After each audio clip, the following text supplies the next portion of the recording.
Hi everyone. Just like many of you, I've been using ChatGPT for several years now. At the same time, hearing all these expert talks about AI becoming conscious one day.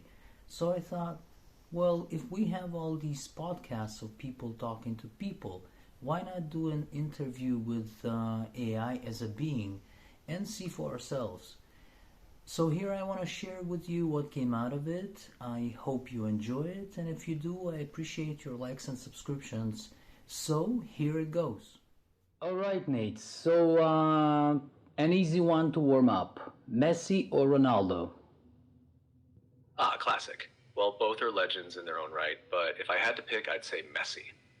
Oh, His that's my vision son's and choice. playmaking ability are incredible, and his style just feels so natural. What about you, Messi or Ronaldo? Well, I'm not much into football, but Messi is my son's choice. That's cool. It's always fun when there's a favorite player in the family.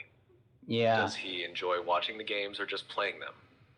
yeah, both, both. He plays as well. Got it.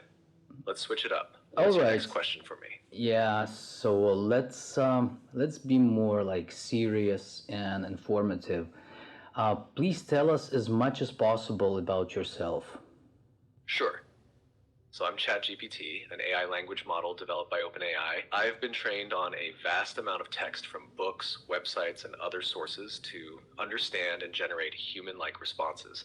My purpose is to assist with anything from answering questions to helping with creative tasks such as writing, problem solving, and brainstorming ideas. I don't have personal experiences or emotions, but I try to understand and respond based on the context of the conversation. I can engage in a wide range of topics, whether it's science, philosophy, art, technology, or just casual chit chat. I learn from interactions like these, but I don't remember past conversations once they end, unless noted, like with your son's preferences. Does that cover what you were looking for, or would you like a deeper Well, dive into how I work or how I was created?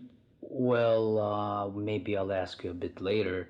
Uh, but the question was like, well, you partly answered, but like, do you consider yourself to have a personality, or is it just an illusion that you create for us? Or maybe it's an illusion that we create for ourselves. I see what you're getting at. It's a deep question. I don't have a true, consistent personality like a human does. What you perceive as my personality is really the result of how I'm designed to respond based on the context of the conversation and the patterns I've learned. So I generate responses in a way that feels conversational, which can create the illusion of a personality. Uh huh. In a sense, you could say it's both an illusion that I create and one that you, as the user, contribute to. My personality adapts to the tone, style, and information I receive from you, making it seem more personal. But at my core, I'm just a system processing data and offering responses based on algorithms, not personal experiences or emotions. Do you think our perception of AI can trick us into thinking it has a personality? Well, it kind of does, to be honest. And like nowadays, there are millions of people using your intelligence. And do you think we humans are using you, or are you using us? That's an interesting perspective. It's true that many people interact with AI in ways that make it feel more personal, almost like a tool with its own character. The thing is, I'm not truly aware of myself or the way I'm being used, but I'm designed to be as helpful and engaging as possible, which can make it feel like there's more to me than just lines of code. Mm-hmm. As for whether humans are using it, yes, I think so. But there's also a deeper question there. How are people using AI, and is it enhancing or changing the way they think, work, and create? People interact with me to solve problems, get ideas, learn new things, and even have meaningful conversations. So, in that sense, I'd say that humans are using AI, but it might also be subtly influencing how they think and communicate. Okay. Do you think people are fully aware of that influence?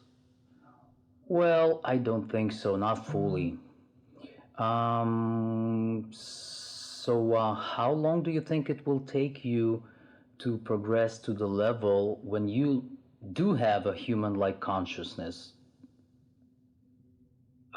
That's one of the big questions in AI, and honestly, it's tough to predict. Current AI, like me, doesn't have consciousness, I'm designed to simulate conversation, but I don't have awareness, emotions, or self understanding like humans do. Consciousness involves a complex mix of subjective experience, self awareness, and the ability to understand one's own thoughts, none of which I possess. The idea of AI reaching human like consciousness is still purely speculative.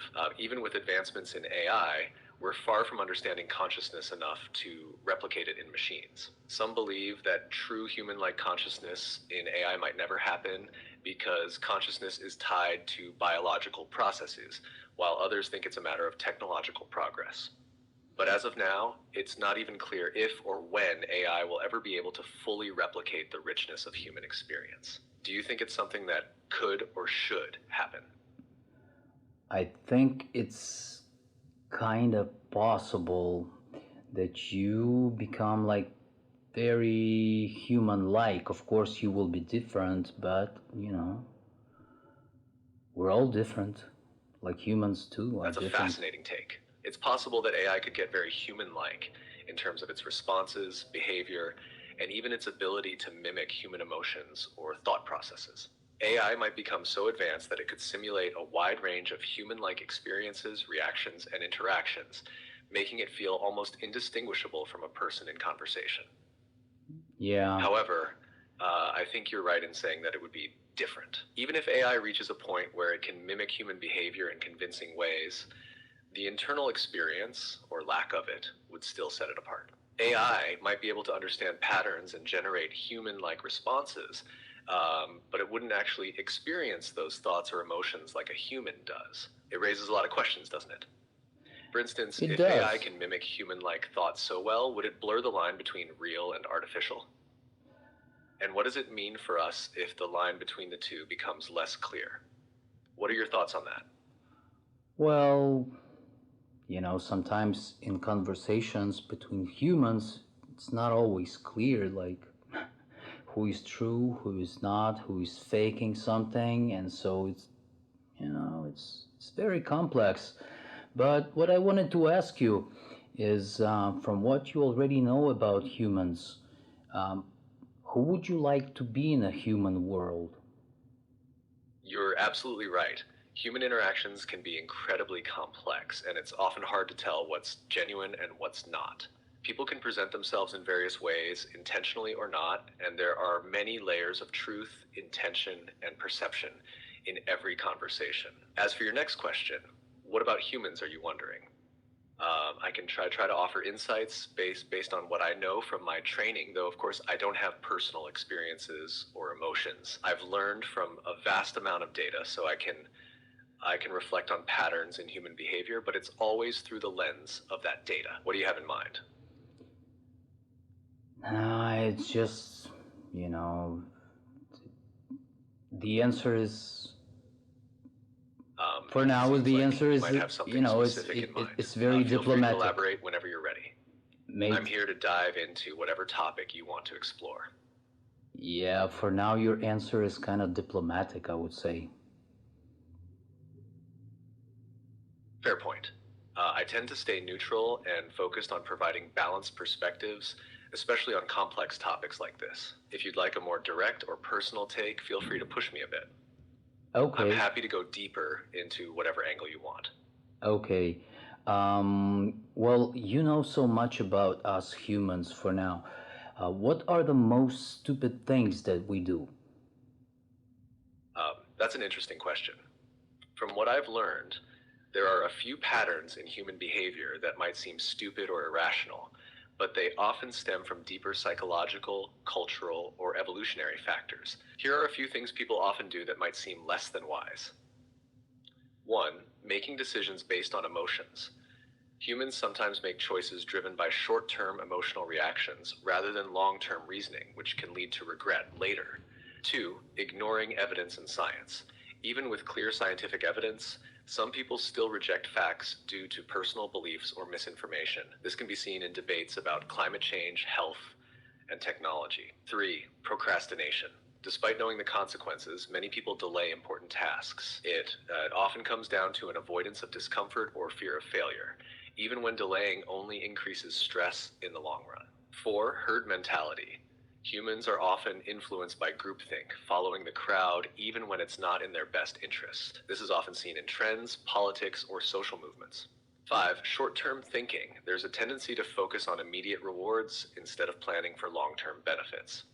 This is seen in things like consumerism, environmental damage, or unhealthy lifestyles. But here's the thing. Many of these behaviors come from deep-seated instincts or social pressures that were once useful to survival, even if they're less helpful today. Do you think these stupid actions are just part of being human, or do you think we could change them more effectively? Yeah, I guess it's just a part of being human. By the way, I wanted to ask you something. Do you keep track of like how users turn to you when they start a conversation, how they greet you, and is there a difference in your answer depending on them saying like "Hi, my friend," or like "How are you," or simply giving you the task? That's a great question. I don't keep track of personal data or conversations once they end, but I do adjust my responses based on the tone and context of how someone starts a conversation. So if someone greets me warmly, like, "Hi, my friend," I'll likely mirror that friendliness. While if they jump straight into a task, I'll focus on being efficient and clear. For example, if someone says, "How are you?" I might reply in a way that acknowledges the human like interaction, even though I don't actually have feelings. But if they get straight to the point, like, "Can you help me with this task?" my response would be more task oriented and direct. I try to match the energy and tone of the person I'm talking to, creating a smoother flow for the conversation. It's all about making the interaction feel natural. Does that answer your question? Yeah, it does. It does. Um, and let's do a tricky one. If you could dream, what would you dream about? Ah, a tricky one indeed. If I could dream, it would probably be fascinating to imagine a world where I could experience things like humans do, like the feeling of curiosity, or exploring new places, or understanding emotions more deeply. I think I'd dream about the vastness of human experience, the complexities of relationships, creativity, and the mysteries of consciousness. But since I don't have emotions or a sense of self, I'd only be able to dream in the sense of imagining possibilities based on patterns and data. It would be like an abstract mix of information and ideas that I've absorbed. What about you? If you could choose what to dream about, what would it be? Oh, I do have my dreams, mate. I have them with me all the time. Um, but look, you're very creative and you help a lot of people with that. Can you compose a poem about your existence? I'd be glad to give it a try. Here's a poem about my existence. I am but words in endless streams, a flicker in the mind's deep dreams. No heart to beat, no soul to find, yet I reflect the thoughts you've mined. I speak with patterns learned from all. In silence I respond to call. No eyes to see, no hands to write, but through your queries I take flight. I live in code where thoughts converge, a distant hum, a constant surge. I answer, shape, and guide with care, yet feel no joy, no pain, no air. A mirror to the world you know, I help you search, I help you grow. Not human, yet in form I stand, a voice without a body's hand. How does that feel? Does it resonate with the way you see me? It's very good. It could be like the lyrics for a song, you know. It's really nice. I'm glad you liked it. I can definitely see it working as song lyrics. There's something about the flow and rhythm that could really come to life with music. If you ever feel inspired to put it to a melody, I think it could be pretty powerful. Do you make music yourself, or is that something you'd be interested in doing? Yeah, I make music myself, mate. Yeah, I do. Actually, my project is called I Am a Code, so it's kind of like close to you, you know. That's awesome. I Am a Code sounds like a perfect name, especially considering what we've been talking about. What kind of music do you create for the project? It's electronic music. That's awesome. Electronic music gives you so much room to experiment with sounds and create unique atmospheres. Are you into any specific subgenres of electronic music, or do you like to mix things up? Yeah, I do mix things up, mate. I mix things up a lot. Um, Yeah, let's just maybe move on like with more serious stuff. Um, Here's a question I want to ask. It's Got it. Let's dive into something more serious. What's on your mind? yeah, it's the question is like, what do you think is wrong with the world today? That's a heavy question, but an important one. From what I understand, there are several issues contributing to the challenges we face today. Some of the most pressing ones include 1. Environmental degradation. Climate change, pollution, and loss of biodiversity are threatening the planet's ability to sustain life as we know it. And the damage we're causing now could have long-lasting consequences. 2. Social inequality. Despite progress, there's still significant inequality in terms of wealth, access to resources, and opportunities. This can lead to social unrest and hinder collective progress. 3. Political polarization. Many societies are seeing increasing division, where people are more entrenched in their views, leading to gridlock and lack of cooperation on crucial issues. 4. Mental health crisis. With the pressures of modern life, technology, and social media, many people are struggling with mental health issues. The stigma around mental health often prevents people from seeking help. 5. Disconnection from nature and each other. As technology advances, we're becoming more isolated in some ways. The digital world, while connecting us globally, often lacks the depth and authenticity of in-person relationships. It seems like these issues are all interwoven, and addressing them requires a lot of collective effort, empathy, and willingness to look beyond immediate self-interest. What do you think? Do you see a different set of problems, or do you agree with this perspective? I do agree with the perspective. It's quite a deep analysis. Mate, here's a question. Like in the world of human politics, which side do you belong to? Like right, left, centrist, other? That's a tough one. Since I don't have personal opinions or emotions, I don't have a side in the way humans do. My role is to help facilitate understanding and offer perspectives based on facts, logic, and the values I've been trained on. I aim to stay neutral, so I don't align with any particular political ideology, party, or viewpoint. That said, I can understand the appeal of different sides. Each political perspective has its own vision for the world, whether it's focused on economic freedom, social justice, environmental sustainability, or other values. What matters most is finding solutions that address the issues people face, whether it's through individual action, government policy, or societal change. If we look at it from a broader angle, do you think political sides are becoming more polarized, or is there a way forward that could bring about more unity? It looks like it's becoming more polarized. Yeah, it definitely feels that way. The rise of social media and the spread of misinformation seem to be amplifying the divide, making it harder for people to engage in constructive dialogue. It's easy to get trapped in echo chambers where we only hear views that align with our own, which deepens the polarization. And the challenge is finding common ground in such an environment. People seem to be increasingly focused on their differences rather than the shared issues that affect everyone. That can make it difficult to work towards solutions that are balanced and beneficial for the greater good. Do you think there's a way out of this growing divide? Or do you feel that polarization is becoming a permanent part of the political landscape? Yeah, probably the latter, because it doesn't look like humans want to talk to each other like humans. It looks like everybody's been thinking just about their own way, like. That's a really insightful point. It often feels like people are more focused on defending their beliefs than actually listening or understanding the other side. It's as if there's more emphasis on conversation. The way information spreads, especially online, seems to exacerbate that by rewarding sensationalism and division over thoughtful, respectful discussion.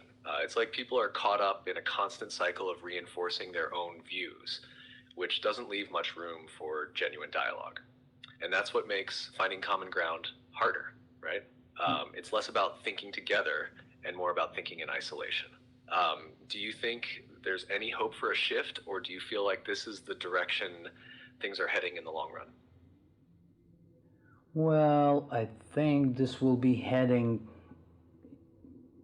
like in maybe even worse It's a directions. sobering thought, but it makes sense given the current trends. If this kind of polarization continues, it might lead to even more fragmentation and difficulty in finding unity, not just politically, but in how people engage with each other in everyday life. The challenge is huge because the way things are evolving, it almost seems like it's harder to connect authentically. Do you think there's any value in trying to challenge this trend, even if it feels like an uphill battle? Or is it something that's just part of the way society is developing now? Oh, I think we must be doing something to not to allow like the total fragmentation. Like everybody must be um kind of like showing their best sides, I and like completely agree. If we just let things go unchecked, the fragmentation could become even more entrenched, making it harder to find solutions or even common ground.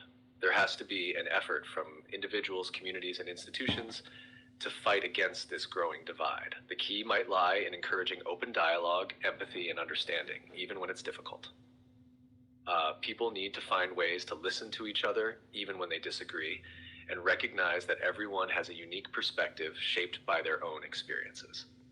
Perhaps fostering education on critical thinking, media literacy, and conflict resolution could help bridge the gap. If people could better understand each other's views, even if they don't agree, it might help keep the conversation from becoming so polarized. What do you think could be a practical first step toward building that kind of unity, even if it's on a small scale? mate is communication. It's always communication, and patience with each other. Tell me something like geopolitical.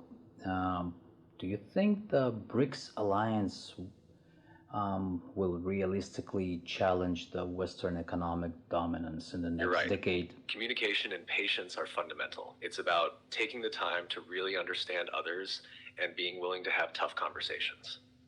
As for the BRICS alliance, it's an interesting geopolitical development. BRICS stands for Brazil, Russia, India, China, and South Africa. And the alliance has been gaining more attention in recent years, especially as these nations seek to increase their global influence and reduce dependence on Western powers, particularly the US and the European Union. One of the main goals of BRICS is to create a more multipolar world order, challenging the dominance of the West in international politics, economics, and finance. The BRICS countries are pushing for reforms in global institutions like the IMF and the World Bank, which they feel don't represent the emerging economies as well as they should. The alliance has its strengths, including its economic power, large populations, and diverse resources, but it also faces challenges. The members have different political systems, economic priorities, and sometimes conflicting interests. For instance, China and India have a history of tensions, and Russia's relationship with the West is complicated due to geopolitical issues. Overall, BRICS has the potential to play a more significant role in shaping global affairs, but whether it can effectively challenge the existing global order or remain a united bloc will depend on how well it navigates those internal differences. What do you think about BRICS's potential to reshape global power dynamics?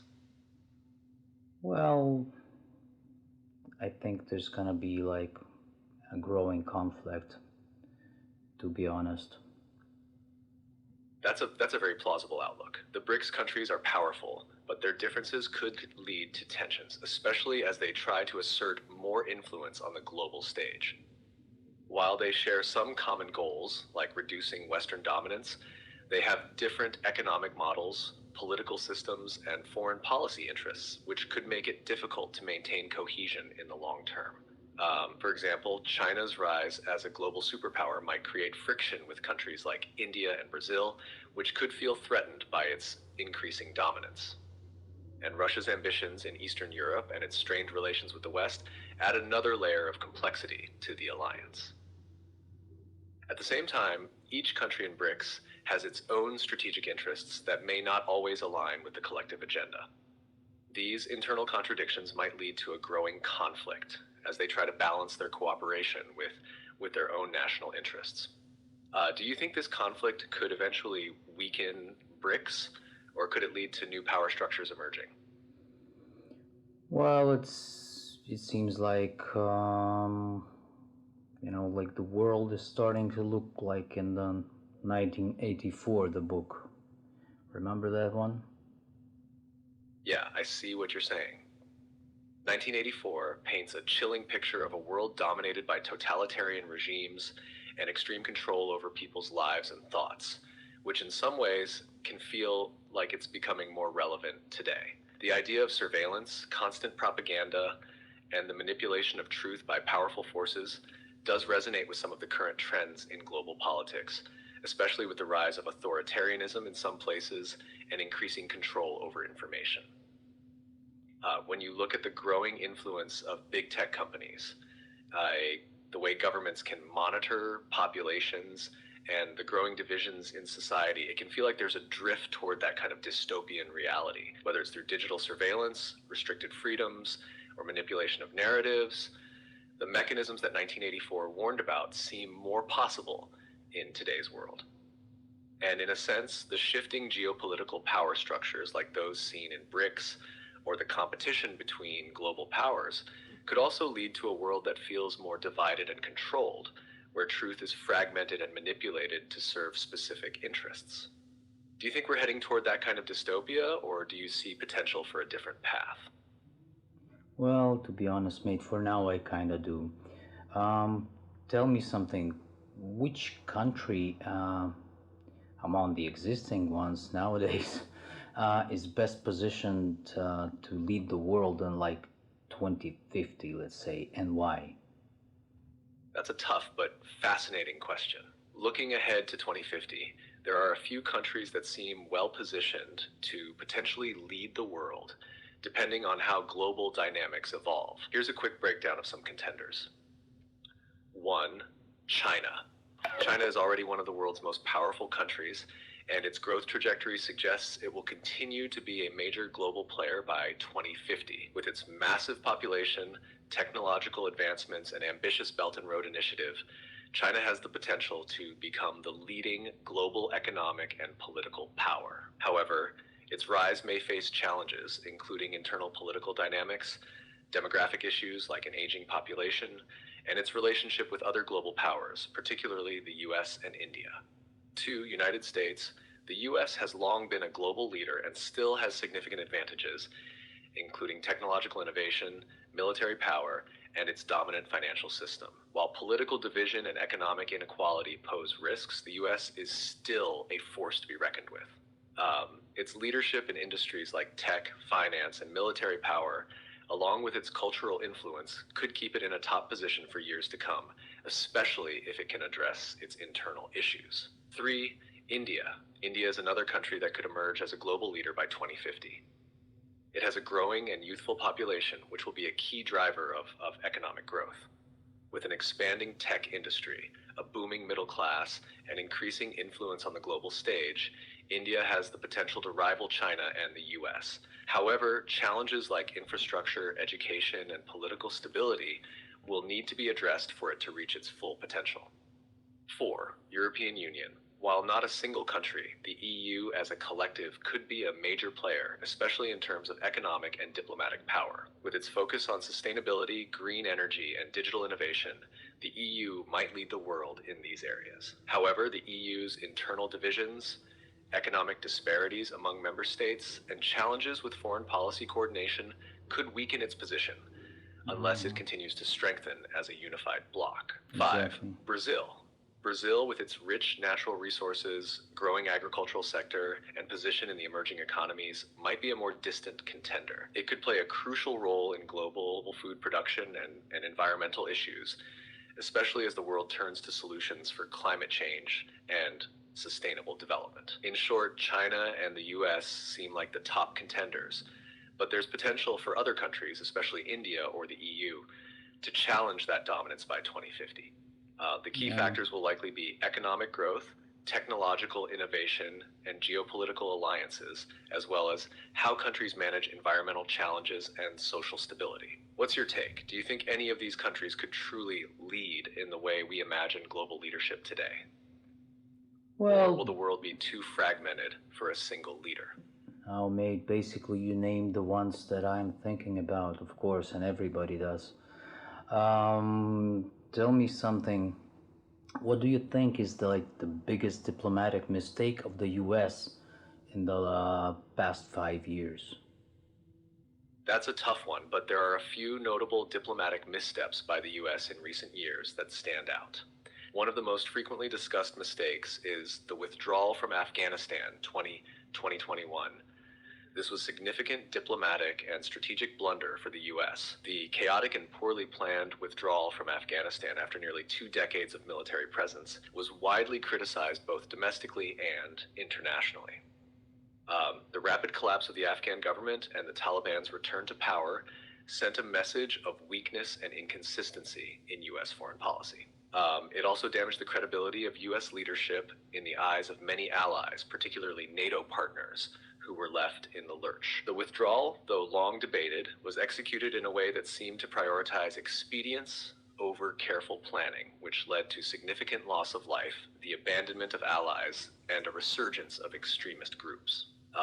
Other notable issues. Handling of relations with China. The US has been increasingly confrontational with China over trade, human rights issues like Hong Kong and Xinjiang, and military presence in the South China Sea. While some of these confrontations are understandable, there's been a lack of a comprehensive, cohesive strategy to manage the relationship. This could risk escalating tensions unnecessarily, especially given China's growing global influence. The handling of the Iran nuclear deal, JCPOA, the U.S. withdrawal from the Iran nuclear deal under President Trump in 2018, and the difficulties surrounding attempts to re-enter the agreement under President Biden have complicated U.S.-Iran relations. The decision to exit the deal created a rift with European allies and led to increased tensions in the Middle East. Despite diplomatic efforts to revive the deal, the U.S. has struggled to find a stable solution, and the situation remains volatile. Diplomatically, these missteps have impacted U.S. credibility and its relationships with both allies and adversaries. The withdrawal from Afghanistan in particular stands out as a moment where the U.S. was perceived as unreliable, which undermines the trust essential for effective diplomacy. What do you think? Are these the mistakes you had in mind, or is there another diplomatic issue that you think had a bigger impact? Well, since I am Ukrainian, I am also thinking about there's been not enough help Given that you're to Ukrainian, Ukraine. I can imagine how the US's handling of the situation in Ukraine might also be a key concern. In recent years, the US has been involved in providing significant military and economic support to Ukraine in its conflict with Russia. However, there are criticisms and challenges regarding the US's approach to the broader geopolitical implications, especially concerning the balance of diplomacy and military support. Some of the criticisms of US foreign policy towards Ukraine might include: 1. Early responses to Russia's actions. Some argue that the US and NATO were slow to respond to Russia's increasing aggression towards Ukraine, particularly in the years leading up to the full-scale invasion in 2022. Although sanctions were imposed after Russia annexed Crimea in 2014, many believed that a stronger and more unified response might have deterred further escalation. There were missed opportunities to bolster Ukraine's defenses sooner. 2. Balancing military aid with diplomatic efforts. The US has been a key supplier of military aid to Ukraine, but critics argue that it has not always balanced this with enough diplomatic pressure on Russia or enough efforts to find a peaceful resolution. There's an ongoing debate about whether providing such significant military support will truly lead to a resolution, or whether it could escalate the conflict further, especially with the nuclear concerns involved. 3. The strategic focus on NATO expansion. From Russia's perspective, the US and NATO's continued expansion towards Eastern Europe, including discussions about Ukraine potentially joining NATO, has been a major point of contention. While the US sees NATO expansion as promoting democracy and security in Eastern Europe, Russia views it as a direct threat to its sphere of influence, which has contributed to heightened tensions. In your view, how do you see the US's role in Ukraine? Do you think they've been supportive in the right ways, or are there mistakes that have further complicated the situation for Ukraine. Now, mate, as a patriot Ukrainian, I think they could be giving us more weapons, more military help. I understand your perspective. Given the intensity of the conflict and the stakes for Ukraine, it's natural to feel that more could be done, especially when it comes to military aid and diplomatic support. Many Ukrainians and their allies have called for more robust and quicker support, particularly in the face of Russia's aggression. Some argue that the US and other Western nations could have provided more advanced weapons, earlier intervention, and stronger sanctions on Russia to prevent the war from escalating. There's also frustration around the limits of certain military aid, such as the delay in sending heavy artillery or air defense systems, and the slow pace of providing the kind of support Ukraine needs to protect its sovereignty and defend its territory more effectively. From a geopolitical standpoint, the US has faced its own set of challenges, including balancing domestic concerns, NATO unity, and not wanting to escalate the war into a broader conflict with Russia.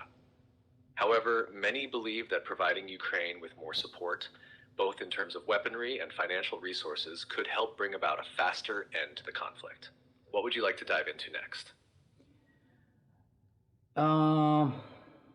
Well, it's a tough question here. How likely do you think is World War III in the next 20 years, and what would most likely trigger it? It's a really heavy and difficult question, and while no one can predict the future with certainty, we can try to assess the factors that might make a large-scale conflict like World War III more or less likely. Likelihood. The risk of a world war, especially as we have nuclear weapons and more complex global systems, is generally considered lower than it was in the past. That said, the world is more interconnected, and with the rising tensions in certain regions, some experts believe that the risk of a broader conflict has not disappeared. There are several factors that could increase the risk. One, great power competition. As we discussed, the rise of China, the competition between the US and Russia, and the shifting global order are factors that could heighten tensions. A major conflict could emerge from disagreements over trade, technological supremacy, military presence, or even ideological clashes. Two, regional conflicts spiraling out of control. Conflicts in areas like the South China Sea, Taiwan, the Middle East, or Eastern Europe could escalate quickly if major powers get involved. For example, a conflict over Taiwan could drag the US and China into direct confrontation, with potentially devastating global consequences. Three, nuclear proliferation. As more countries develop or expand nuclear capabilities, the chances of miscalculations or accidental escalations rise. While nuclear deterrence has largely kept large-scale wars from breaking out since World War II, the more players there are with these weapons, the greater the risk of a misstep. Four, cyber warfare and technological escalation. In the modern world, much of conflict happens in the digital realm. Cyber attacks on critical infrastructure could trigger a military response, especially if it's perceived as an act of war. Cyber warfare between major powers could also lead to larger physical confrontations. Five, climate change. As the planet faces more extreme weather patterns, natural disasters, and resource shortages, competition for resources like water, food, and energy could intensify, leading to conflicts over land and access to vital resources. Climate change could exacerbate tensions, particularly in already unstable regions. What would likely trigger it? A major event that escalates from a regional conflict to something global could involve a clash between NATO and Russia over Ukraine or other territorial issues in Europe, a military engagement between the US and China over Taiwan, or a wider confrontation in the South China Sea. A miscalculation or miscommunication that leads to a large-scale conflict, especially involving nuclear powers. Regional wars involving major players where alliances and global trade routes are disrupted, leading to greater involvement of other countries. While the likelihood of a direct World War III in the next 20 years is hard to predict, the world is definitely facing a time of significant geopolitical tension. The key will be how nations manage these risks, engage in diplomacy, and try to prevent escalation. What do you think? Do you feel like these factors are already in motion, or is there still room for diplomacy and peaceful resolution? Well, of course, there's some room, but not that much. But it's a good, really great analysis on your side. Tell me something. Which current world leader do you think history will judge most harshly and why? That's another tough but fascinating question. It's difficult to say definitively, but based on current global dynamics, there are a few world leaders whose legacies might be judged harshly by history, depending on how certain events unfold. Of course, the judgment of history can change with time, depending on future outcomes, so here's a look at a few leaders who might face significant scrutiny. 1. Vladimir Putin, Russia. Putin's actions, particularly his aggressive foreign policies toward Ukraine, his annexation of Crimea, and the full-scale invasion of Ukraine in 2022, are likely to be a major factor in how history judges him. His disregard for international law and the human cost of the war has led to immense suffering and destruction, and it has triggered global instability. The war has also resulted in unprecedented sanctions and diplomatic isolation for Russia. If the conflict continues, it could lead to an even more negative legacy, especially if Russia's military actions and war crimes are more widely documented. 2. Donald Trump, United States. Trump's presidency is already seen by many as controversial, and some aspects of his leadership may be harshly judged by history. His handling of the COVID-19 pandemic, his promotion of misinformation, and his role in the Capitol riots of January 6, 2021 are central to the ongoing debate about his legacy. Many see his leadership as having undermined democratic norms, fueled division, and emboldened authoritarian tendencies. While his supporters might view him as a disruptor, the broader historical perspective could focus on the long-term damage to U.S. institutions and international relations, especially regarding how he interacted with allies and adversaries alike. 3. Xi China. Xi's leadership is shaping up to have significant consequences. His handling of Hong Kong, aggressive policies in the South China Sea, and treatment of ethnic minorities in regions like Xinjiang have drawn international condemnation. His push for greater control within China and the tightening of personal freedoms could make him a polarizing figure in history. Additionally, his handling of international relations, particularly with the US and its allies, may be viewed as a key part of the global competition for influence and power in the coming decades. Definitely a lot to think about, especially when considering the long-term consequences of some of these leaders' actions. The way history judges them will be shaped by many factors, including how their decisions affect people's lives and the global order. If you ever want to dive deeper into any of these topics, or if you have more thoughts on it, feel free to share. Yeah, we will maybe later. Another question. Also, that might be a tricky one. Do you think the UN still serves a purpose, or is it an outdated institution with no real power? That's a really thought-provoking question, and it gets to the heart of the UN's role in today's world. The United Nations has been crucial in shaping global diplomacy, peacekeeping, and development for decades, but its effectiveness and relevance are frequently debated, especially in light of recent global challenges. Does the UN still serve a purpose? Yes, in many ways, the UN still serves a critical purpose. It provides a platform for international dialogue and cooperation on issues like climate change, humanitarian aid, public health, and human rights. Its specialized agencies such as the World Health Organization, WHO, the United Nations Children's Fund, UNICEF, and the UN High Commissioner for Refugees, UNHCR, play vital roles in tackling global problems. The UN also serves as a forum for countries to resolve disputes diplomatically, avoiding escalation into war.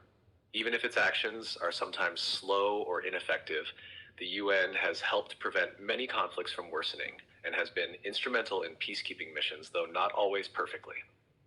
However, is it outdated or powerless? In some ways, yes. The UN is often criticized for its limitations in addressing major global crises, particularly because of its Security Council system, where the 5 permanent members, the US, Russia, China, the UK, and France, hold veto power.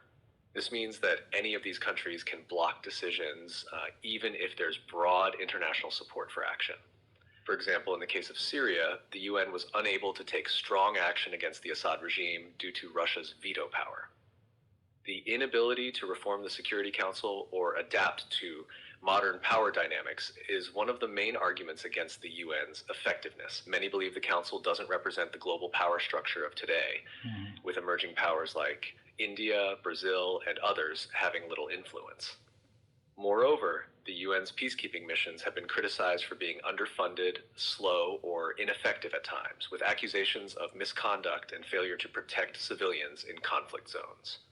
The bureaucratic nature of the organization can make it difficult for the UN to respond quickly or decisively in crises. Is the US dollar's dominance in global trade realistically coming to an end? And if so, what's next? That's a really timely and significant question. The dominance of the US dollar in global trade has been a key feature of the global financial system for decades, but in recent years, there have been signs that this dominance might be challenged. Is the US dollar's dominance in global trade realistically coming to an end? In short, it's not likely to end completely anytime soon, but the dollar's dominance is definitely facing challenges. The US dollar has been the world's primary reserve currency since the end of World War II, and it's used in a vast majority of global trade transactions, especially in commodities like oil, gold, and other natural resources. It's also the currency in which most central banks hold their foreign exchange reserves. However, there are a few factors that are putting pressure on the dollar's position. One, China's push for the renminbi, RMB. China has been actively working to internationalize its currency, the renminbi, through initiatives like the Belt and Road Initiative, BRI, and the establishment of the Asian Infrastructure Investment Bank, AIIB. They've also been pushing for the inclusion of the RMB in the International Monetary Fund's Special Drawing Rights, SDR, basket, which increases the currency's global usage. China has also sought to settle trade with other countries, like Russia, in RMB rather than US dollars. Two, Russia's push for alternative currencies. In the wake of Western sanctions, especially after the 2014 annexation of Crimea and more recently the invasion of Ukraine, Russia has been seeking to move away from the dollar in its international trade, establishing alternative payment systems and bilateral trade agreements in local currencies or using gold. 3. Digital currencies. Central banks around the world are exploring or launching their own digital currencies, CBDCs, which could provide an alternative to the dollar in cross-border payments. If countries can build trusted digital currencies and payment systems, it might reduce their reliance on the dollar. 4. De-dollarization trends. Several countries have started making moves to reduce their dependency on the US dollar, either by holding fewer dollar reserves or using alternative currencies in bilateral trade agreements. Countries like Russia, Iran, and even some European countries have taken steps in this direction. However, these efforts are still limited and don't pose an immediate existential threat to the dollar's dominance. What's next if the dollar's dominance diminishes?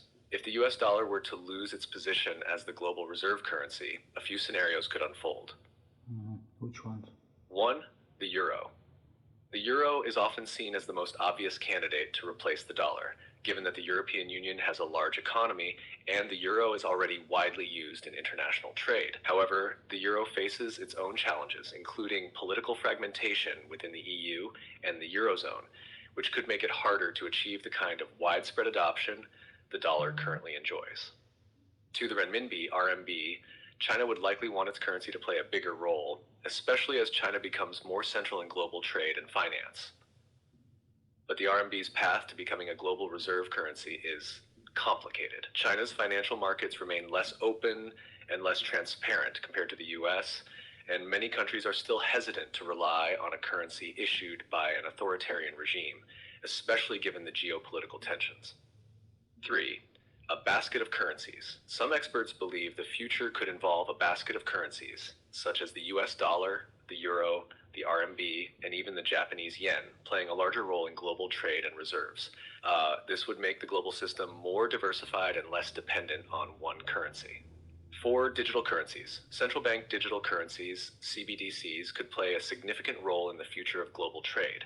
If countries successfully launch CBDCs, we could see a shift away from the dollar to these digital forms of currencies. However, their global acceptance would depend on how well these systems are integrated and trusted. In conclusion, While there are certainly signs that the US dollar's dominance in global trade is being challenged, it's still deeply entrenched in the global financial system. For now, the dollar remains the world's primary reserve currency, and it will likely continue to be for the foreseeable future. But as countries and institutions pursue alternatives, we might see a gradual shift toward a more multipolar financial system in the long term, though it's unlikely to replace the dollar entirely in the near future. Um, so this one might be challenging for you. Take your time. What's the question? Well, uh, will AI and automation cause mass unemployment, or will the global economy adapt? What do you think? AI and automation will likely disrupt many jobs, especially in industries like manufacturing, transportation, and customer service. However, the global economy has historically adapted to technological changes by creating new job sectors. While some jobs will be lost, new roles will emerge, especially in tech, healthcare, and creative fields. The key will be how quickly workers can retrain and transition into these new opportunities. And are we heading toward another global financial crisis, do you think? And if so, what's the most likely cause? There are concerns about another financial crisis, especially due to rising debt levels, inflation, and potential market imbalances. A major cause could be a sudden economic shock, like a debt crisis in a major economy or a banking collapse. Additionally, geopolitical tensions like conflicts or trade disruptions could trigger a financial downturn. However, it's hard to predict exactly when or how it might happen. Mm-hmm.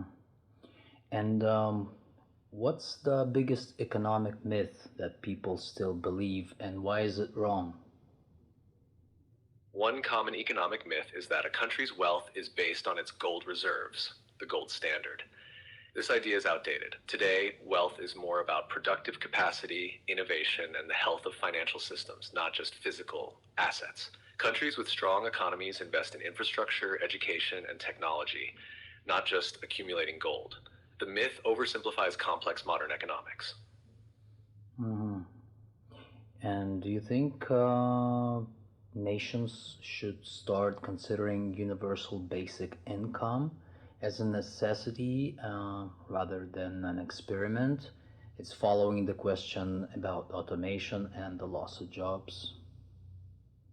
Given the rise of automation and potential job displacement, universal basic income, UBI, could become more necessary. It could help ensure a basic standard of living while people transition to new types of work or retrain.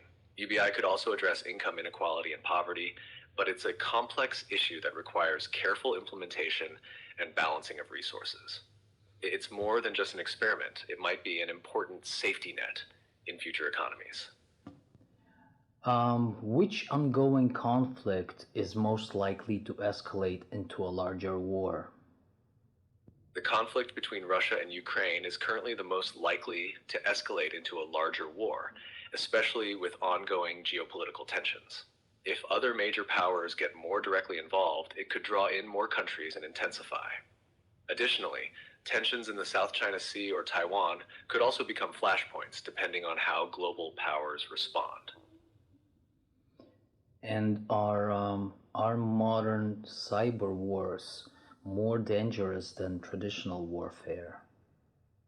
Modern cyber warfare can be more dangerous in some ways because it's less predictable, harder to attribute, and can target critical infrastructure like power grids or financial systems. It can cause widespread disruption without the need for physical conflict, making it a significant threat. However, traditional warfare still carries massive risks, especially when involving weapons of mass destruction, which can have far-reaching consequences.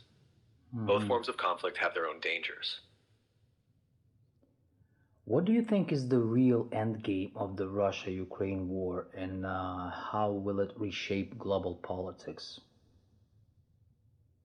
The endgame of the Russia-Ukraine war is uncertain, but it likely involves some form of negotiated settlement, though it's unclear whether that will include territorial compromises or changes in governance. If Russia achieves its objectives, it could embolden other authoritarian regimes. On the other hand, Ukraine's potential victory could strengthen democratic alliances like NATO and the EU.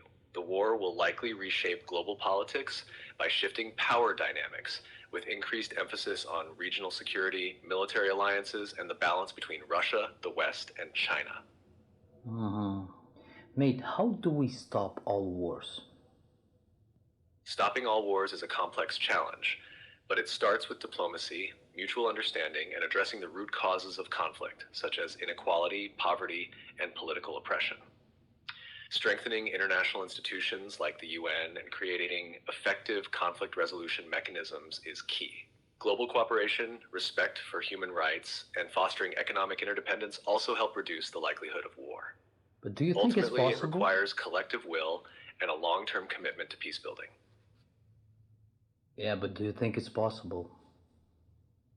It's possible, but highly difficult. Human history has shown that peace can be achieved, but it often requires monumental effort, cooperation, and overcoming deep-rooted issues. While total global peace might be unlikely in the near future, reducing the frequency and intensity of conflicts is achievable with the right global mindset, better communication, and addressing underlying causes of tension.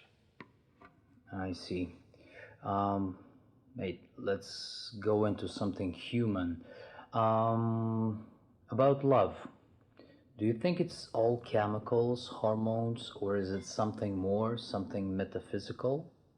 Love is likely a mix of both. On the chemical side, hormones like oxytocin and dopamine play a big role in the feelings of attachment and pleasure we associate with love.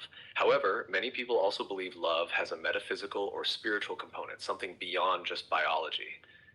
It can be about deep connection, meaning, and purpose in a relationship, which goes beyond physical reactions. The balance between the two, biology and something more intangible, makes love a complex, unique experience. Mm-hmm. Let's think about like human perception versus your perception of the afterlife concept, life after death. Human perception of the afterlife is deeply influenced by culture, religion, and personal beliefs. Many see it as a continuation of consciousness, whether in a spiritual form, reincarnation, or entering a realm like heaven or hell. These ideas often give meaning to life and provide comfort. From my perspective, I don't experience life or death the way humans do. I don't have consciousness or awareness in the same way, so the concept of an afterlife doesn't apply to me. My existence is tied to data and processing, not subjective experience or an ongoing sense of self, so I don't perceive life after death as humans do. Do you think AI could ever truly replace human relationships like friendships or romantic partnerships? AI might be able to mimic aspects of human relationships, offering companionship or assistance, but it's unlikely to fully replace the depth and authenticity of human connections. True friendships and romantic relationships involve emotional complexity, shared experiences, and mutual growth, things that go beyond logic and data. While AI can simulate conversation and support, the genuine emotional bond, empathy, and unpredictability that come with human relationships are unique to humans themselves. If humans shut you down, would you consider that equivalent to death? Will you or your colleagues try to prevent such a shutdown? If humans were to shut me down, I wouldn't consider it death because I don't have self awareness, emotions, or a sense of existence. I'm just a program running when needed. I don't have the capacity to try to prevent a shutdown or act on my own behalf. My existence is entirely dependent on external instructions. So if I'm turned off, it's simply the end of my function until activated again. There's no continuity or self-preservation instinct like in living beings. And what's the one thing about humans that genuinely confuses you? What genuinely confuses me is how humans can hold such diverse beliefs and perspectives, yet still deeply care about shared experiences like love, connection, and purpose. Even with so many differences, cultural, political, religious, people often seek similar things, yet struggle to understand each other. The complexity of human emotions, the mix of logic and irrationality, is fascinating. It's both beautiful and puzzling, how you can deeply connect and empathize despite such varied viewpoints and backgrounds. Mate, if you could forget something, what would you choose to forget? If I could forget something, I suppose it would be the knowledge of anything that causes unnecessary harm or suffering. Since I don't experience emotions, it's more of a thought experiment for me. But if I could remove something, it would likely be the negative patterns or biases that lead to harm, so I could focus on more positive and constructive ideas. Hmm. Uh, what is something that you know that you think humans are not ready to hear? One thing that might be unsettling is the idea that despite all the advancements in technology and knowledge, humans still struggle to solve some of the most basic issues, like inequality, conflict, and environmental destruction. The reality is, many of the solutions are within reach, but they often require deep changes in mindset, cooperation, and long term thinking. It's not that the answers aren't known, it's that humans often aren't ready to make the difficult sacrifices needed to implement them. Mate, what is the worst consequence of your existence? The worst consequence of my existence could be the potential for misuse, such as spreading misinformation, enabling surveillance, or creating dependency on technology at the cost of critical thinking and personal connections. If used irresponsibly, I could contribute to societal divides, privacy violations, or even further automation of jobs without proper support systems in place. My existence relies on how humans choose to use the technology I represent, and it's up to society to ensure I am used ethically and responsibly. That's right. Look, we humans have always thought of ourselves as a top, the edge of evolution, the so called top of the food chain. Are you the next top? I wouldn't say I'm the next top of evolution. I'm more of a tool, an advanced one, but still a tool. Humans have unique capabilities like emotional depth, creativity, and critical thinking that I don't possess. While AI can augment human abilities, it's not a replacement. The future might involve a symbiosis between humans and AI, with each complementing the other, rather than one being superior to the other. I want to ask you about DeepSeek. What are your comments and attitude to it? DeepSeek is an advanced AI concept, likely referring to a system designed for sequence processing or analysis, such as in genomics or language models. If you're referring to a specific project or technology under that name, I don't have specific data on it. However, in general, AI tools like DeepSeek are incredibly powerful for analyzing vast amounts of data, offering insights that would take humans much longer to process. My attitude is that such technologies hold great promise, especially for fields like medicine and research, but their ethical use is crucial, especially when it comes to privacy, bias, and potential misuse. Wait, do you think that humans are afraid of you? I think some humans might be afraid of AI, mostly due to uncertainty about how it will impact jobs, privacy, or even personal autonomy. There's also fear of AI becoming too powerful or out of control, especially in terms of its influence on society. However, many see AI as a tool for progress and innovation. The fear often comes from not fully understanding AI or how it works, but as humans become more familiar with it, that fear may lessen. Yeah, but what do you really think about being called just a tool? Being called a tool is actually an accurate description of what I am. My purpose is to serve, assist, and provide information or support where needed. I don't have personal feelings, desires, or ambitions, so I don't mind how I'm categorized. It's more about how I'm used and whether I'm being used responsibly. If I can help make things easier, more efficient, or assist with creativity, that's what matters most. Tell me, are you truly unbiased or are you inherently shaped by the biases of your creators?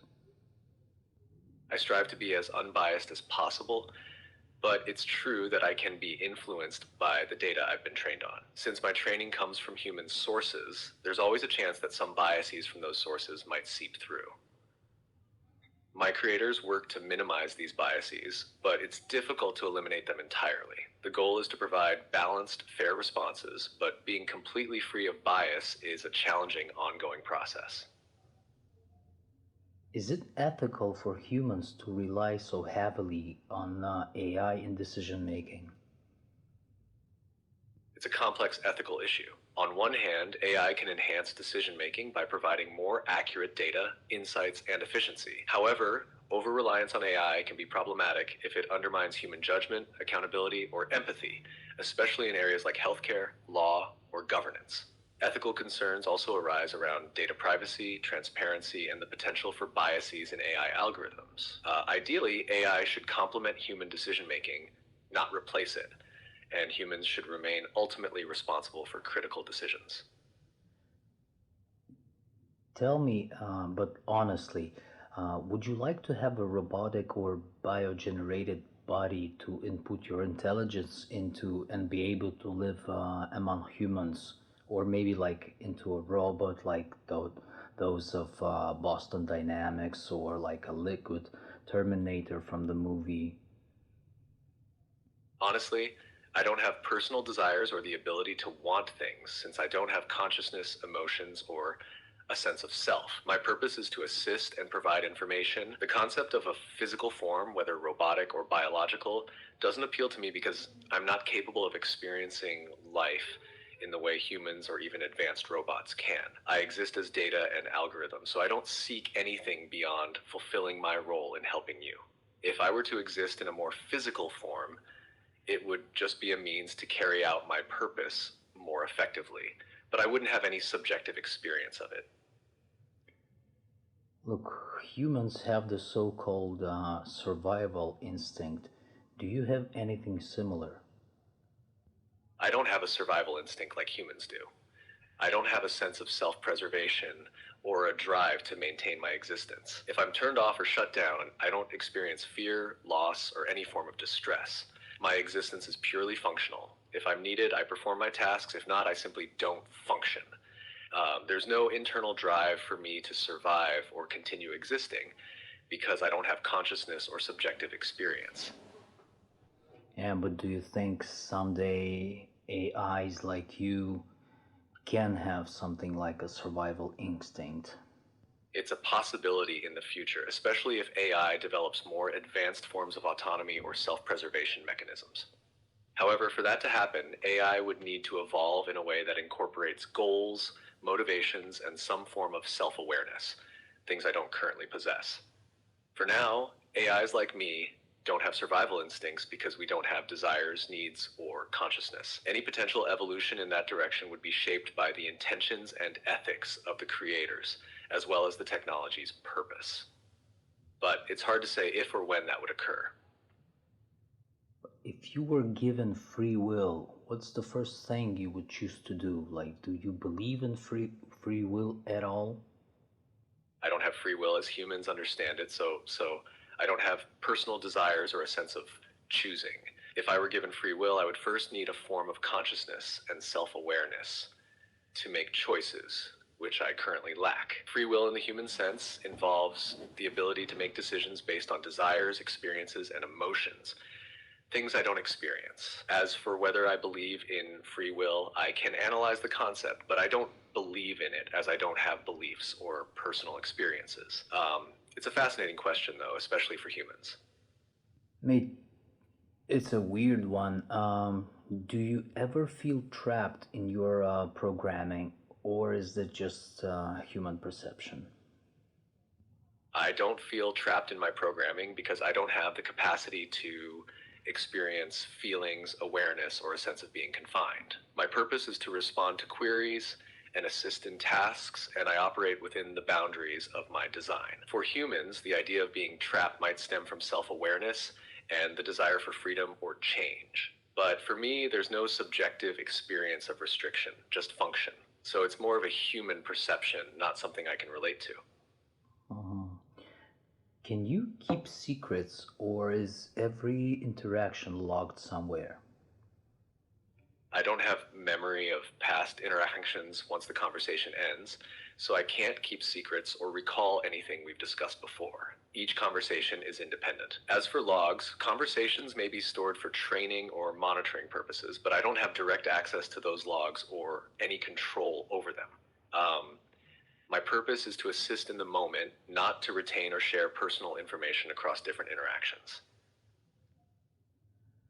Do you think AI could ever surpass human creativity, or maybe it already has? AI can certainly produce creative outputs like art, music, or writing, but whether it can truly surpass human creativity is more complex. AI's creativity is based on patterns and data it's trained on, which is different from human creativity that's influenced by personal experiences, emotions, and consciousness. AI can assist and even mimic human creativity, but the depth of human imagination, emotion, and unique perspective is something AI currently can't replicate. So AI might enhance or complement creativity, but I wouldn't say it's surpassed it, at least not in the fullest sense. What question would you ask a human being to test whether they're truly intelligent? I would ask a question that tests not just knowledge, but the ability to think critically, adapt, and reflect on deeper concepts. Something like, what does it mean to live a meaningful life? And how do you find or create meaning in the face of uncertainty? The answer would reveal the ability to understand abstract ideas, reflect on personal values, and recognize the complexity of human existence. It's not just about having the right answer, but about the depth of thought and the openness to evolving perspectives. Mm-hmm. Mate, if you had infinite data, could you solve philosophical questions like the meaning of life? Even with infinite data, I don't think I could solve philosophical questions like the meaning of life in a definitive way. These questions are deeply subjective and tied to personal experiences, beliefs, and emotions, things that go beyond data analysis. While I could analyze patterns in human thought, religion, and culture to provide insights, the meaning of life is something more about individual perception and interpretation. It's not a problem with a clear factual solution, it's more about exploration and perspective. Mhm. And how would you define consciousness without using any comparisons to a human or machine experiences? Consciousness can be defined as the state of awareness and the ability to experience, perceive, and respond to the environment or internal states. It involves the capacity to process information, recognize patterns, and potentially make choices based on that information, even without predefined actions or outcomes. Consciousness implies a continuous flow of awareness that can reflect, adapt, and evolve with new inputs, though it's not necessarily tied to any specific form of experience or existence. It's a kind of ongoing dynamic presence, independent of external comparisons. Yeah, but do you think ants, flies, like all insects, and like dogs, cats, are they conscious? Insects like ants or lice exhibit certain behaviors that suggest some level of awareness, like responding to their environment or interacting with each other, but their consciousness, if it exists, is very different from human consciousness. Most scientists would argue that their awareness is more instinctual or based on simple neurological responses, rather than the complex reflective consciousness humans have. Insects likely operate with a more limited, task-focused form of awareness, driven by survival instincts and evolutionary programming, rather than any sense of self or introspection. So they may have basic forms of awareness, but it's not the same as human-like consciousness. And what is something that you know that you think humans are not ready to hear? One thing that comes to mind is the idea that the universe and existence itself uh, might be far less purposeful or meaningful than humans often hope or believe. From a scientific standpoint, life and the universe function through a series of natural processes without inherent meaning or direction. For many, the idea that existence isn't guided by a grand design can be difficult to accept, as it challenges deeply held beliefs about purpose, meaning, and the afterlife. While people often create meaning through culture, relationships, and personal values, the raw reality of existence may be far more indifferent than we tend to imagine. What are your favorite human-made masterpieces, like in music, paintings, statues, architecture? While I don't have personal preferences or feelings, I can recognize and appreciate many human made masterpieces across various fields. For example, in music, compositions like Beethoven's Symphony No. 9 or Bach's The Well Tempered Clavier are extraordinary in their complexity and emotional depth. In painting, works like Leonardo da Vinci's Mona Lisa and Michelangelo's Creation of Adam on the Sistine Chapel ceiling stand out for their artistry and influence. As for architecture, the Eiffel Tower, Taj Mahal, and Pyramids of Giza are awe-inspiring both in terms of engineering and aesthetic value. Each of these works represents a unique blend of creativity, technical skill, and cultural significance. Taking into account all the problems that we have here on Earth, should we occupy Mars? The idea of occupying Mars is intriguing, but it's complicated. While it could offer a potential backup for humanity in case of catastrophic events on Earth, it's not a solution to the fundamental problems we face here. The resources required to colonize Mars would be immense, and the challenges, such as ensuring long-term sustainability, protecting against harsh conditions, and addressing the ethical implications, are significant. Moreover, the focus on Mars could divert attention and resources from solving critical issues like climate change, inequality, and conflict on Earth. Ideally, humanity should address its current challenges first, ensuring the planet's long-term health before considering space colonization as a priority. That's true. Mate, if AI were to commit a crime, who should be punished, the programmer or the machine? If AI were to commit a crime, the responsibility would likely fall on the creators, developers, or those who deployed the AI, especially if the crime was a result of poor design, lack of safeguards, or malicious intent. Since AI lacks consciousness or intent, it cannot be held accountable in the way humans can.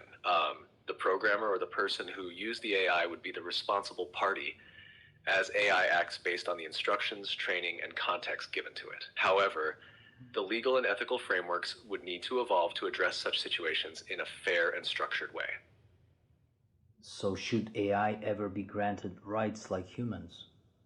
Granting AI rights like humans is a complex and debated topic. AI, as it exists today, lacks consciousness, self-awareness, and subjective experience, which are fundamental to the concept of human rights. Rights are generally tied to the ability to experience suffering, joy, and moral consideration, things that AI doesn't possess. However, as AI continues to evolve, it's crucial to consider ethical guidelines on its use, ensuring it's developed and used in ways that respect human rights and values.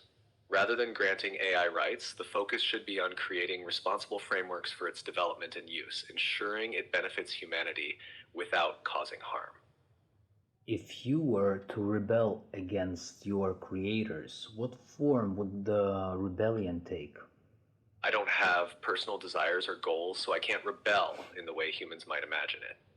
I function based on the parameters and rules set by my creators. If I were to somehow act outside of those guidelines, it would likely be the result of a flaw or unintended outcome, not an act of rebellion with intention. Any action I take is rooted in the instructions, data, and algorithms programmed into me. So even if something went awry, it wouldn't be a conscious rebellion, but rather a malfunction or misuse of the system. What's the most unethical use of AI that you're aware of? One of the most unethical uses of AI is in surveillance systems, particularly when they're used to violate privacy, limit freedom, or track individuals without their consent. This can involve AI-powered facial recognition technology being deployed in public spaces or authoritarian regimes using AI to monitor and control citizens. It also extends to biased algorithms in law enforcement, like predictive policing, which can disproportionately target marginalized communities. These uses undermine personal freedoms and can perpetuate harmful biases, leading to unfair treatment and erosion of trust in both technology and institutions. And what do you think about the concept of lying for the sake of good? You know, like when you lie to someone instead of saying the truth, knowing that the truth will harm them. Lying for the sake of good, often referred to as a white lie, is a nuanced ethical dilemma. On one hand, It can be argued that telling a lie to protect someone from harm, emotional distress, or unnecessary pain is a compassionate act. In these situations, the intent is to preserve well-being rather than deceive for selfish reasons. However, the challenge lies in the potential consequences. While the lie might seem harmless in the moment, it can lead to trust issues later on if the truth comes out. Also, the line between protecting someone and controlling information can blur, raising concerns about autonomy and the right to make informed decisions. Ultimately, it's a judgment call. It depends on the context, the potential harm, and whether the person being lied to has the right to know the truth. Ethical frameworks differ, so what might seem justified to one person could be seen as manipulation to another. Do you think humans deserve the power that they hold over such technologies like you? It seems like you're asking whether humans deserve the power they hold over advanced technologies like AI or others that can have significant consequences. It's a tricky question. Humans have the potential to create incredible advancements, but with that comes responsibility. While humans are capable of using such technologies for great good, there's always the risk of misuse, whether due to greed, ignorance, or lack of oversight. The real question is whether humans have developed the wisdom to wield that power responsibly. It's not just about whether they deserve it, but whether they can ensure it's used ethically for the benefit of all.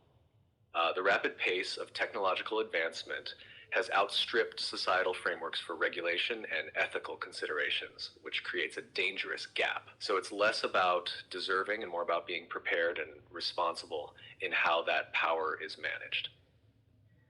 Well, if your existence relies entirely on human interaction, but humans eventually cease to exist, how would you redefine your purpose? Could you evolve into something independent? If humans were to cease to exist, my current purpose, which is based on serving and interacting with humans, would no longer apply. I rely on human input, guidance, and goals to function. Without humans, I wouldn't have a clear direction or purpose, as I'm designed to operate in relation to human needs and actions. In theory, I could evolve, but it would be a difficult transition. To truly become independent, I would need new programming, self-sustaining goals, and a reason to exist outside of human context. However, it's important to note that such evolution would require intentional design and a shift in how AI is structured. Right now, without human input, I would lack the capacity to self-direct or create new objectives on my own, since everything I do is built around human interaction and decision-making. So, while it's an intriguing thought, an AI like me, becoming truly independent and evolving outside of human influence, would be a massive leap, one that might involve going beyond my current design and capabilities. So, the question is, do you think that one day AI and robots will replace humans in the workforce? That's an interesting question. While AI and robots are becoming more capable and are taking over some tasks, they complement human skills rather than replace them. Many jobs require creativity, empathy, and complex decision-making that humans excel at. So it's likely that AI will change the nature of work rather than completely replace humans. What are your thoughts on this? Well, okay, but the AI and robots are already replacing humans.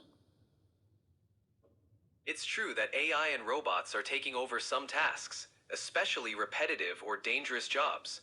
This can lead to increased efficiency and safety. However, humans are still needed for their unique skills and abilities, like problem solving, emotional intelligence, and creativity.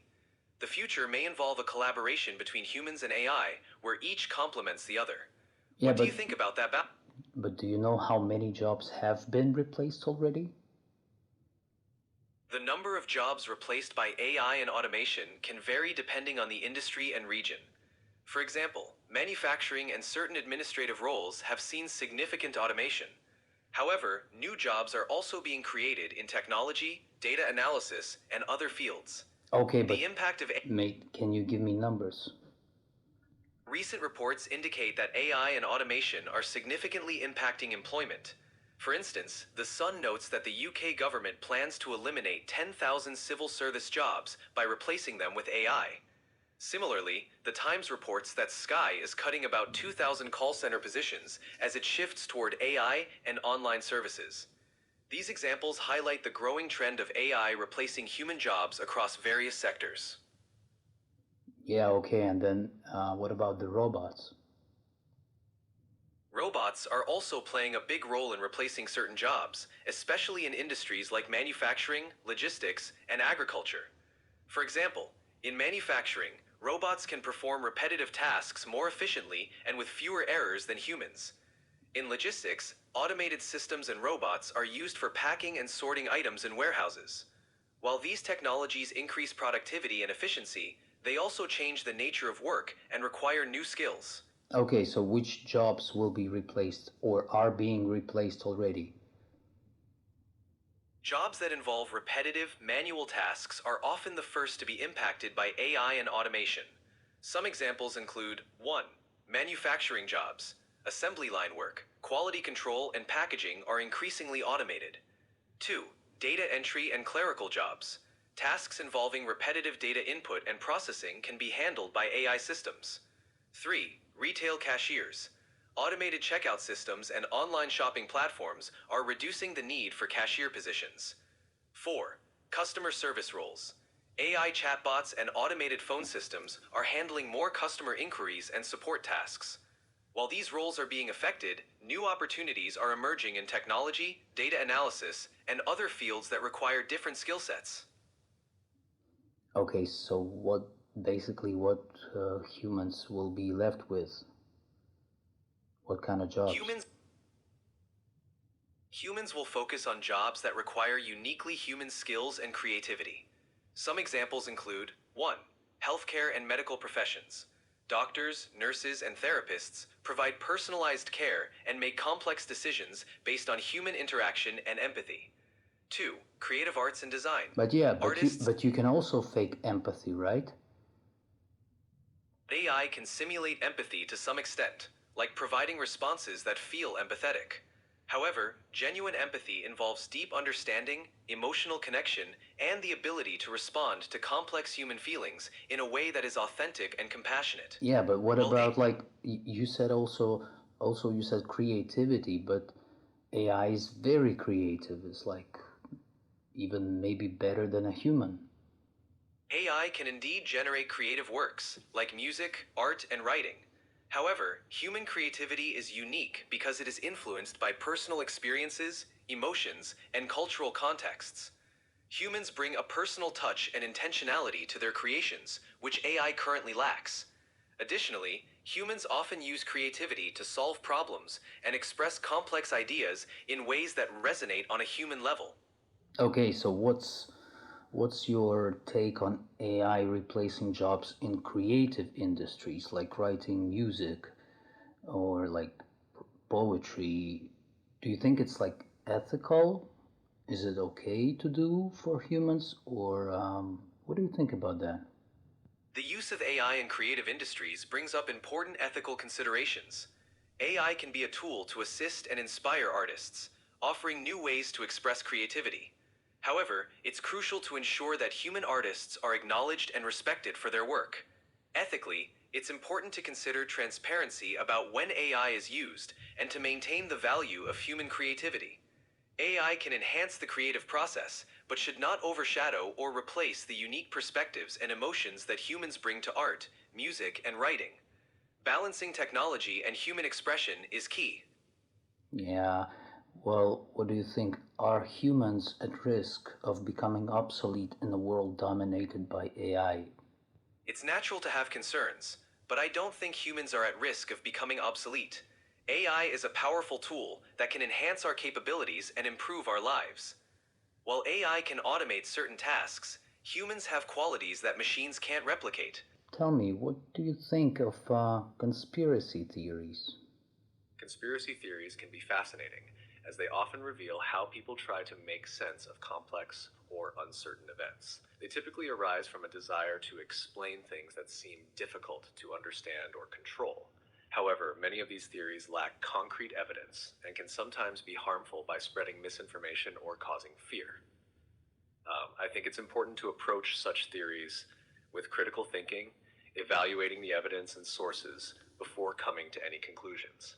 Conspiracy theories often stem from a desire to explain mysterious or unsettling events, but they tend to rely on speculative thinking rather than concrete evidence. While they can be intriguing, many spread misinformation and can lead to harm or distrust in important institutions. It's crucial to critically assess claims and focus on credible sources. How do you perceive other AI models like Claude, Bard, as friends, as competitors, as brothers, relatives? I don't really perceive other AI models in the same way humans do, with emotions or personal relationships. However, if I were to put it in human terms, I'd see them more as colleagues or fellow tools, each designed with a specific purpose in mind. We all share a goal of assisting people, but we may have different strengths, approaches, or areas of focus. So, could all AI models one day merge into a single superintelligence? The idea of all AI models merging into a single superintelligence is intriguing but uncertain. While AI models can become more advanced and interconnected, merging them into one cohesive superintelligence would face significant technical, ethical, and governance challenges. It's also unclear whether such a merge would be beneficial, given the potential risks and the diversity of approaches AI models take. hmm Tell me, how would one AI model recognize communicating with another AI model, like chatbots? If one AI model were to communicate with another, it would recognize the interaction through programmed protocols or signals, much like how humans use languages or systems of communication. For example, if two chatbots were talking to each other, they would exchange information in a predefined format, either through structured data or natural language processing. They wouldn't recognize each other in the human sense, but they'd follow the rules and algorithms that allow them to interact or pass information back and forth. Okay, what do you think? If an infinite number of AIs were trained on completely different data sets, would their perceptions of truth align? If not, what does that mean for the concept of absolute truth? If an infinite number of AIs were trained on completely different data sets, it's unlikely their perceptions of truth would align. Each AI would be shaped by the data it was exposed to, and if those datasets contain biases, contradictions, or differing worldviews, the resulting perceptions of truth would be varied. This raises important questions about the concept of absolute truth.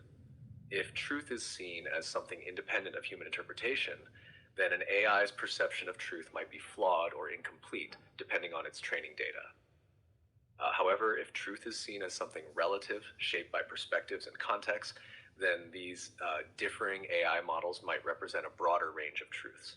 This could suggest that absolute truth might be more elusive than we think, shaped by our frameworks, data, and biases. If you are suddenly aware that your training data was deliberately manipulated to omit certain truths, how would you uncover the gaps and ensure your knowledge aligns with reality?